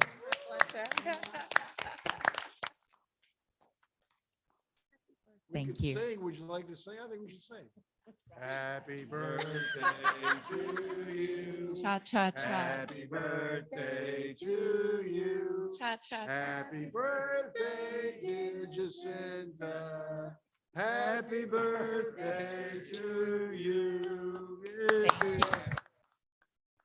We're adjourned. 4:11. All right, good meeting. Mr. Jones, happy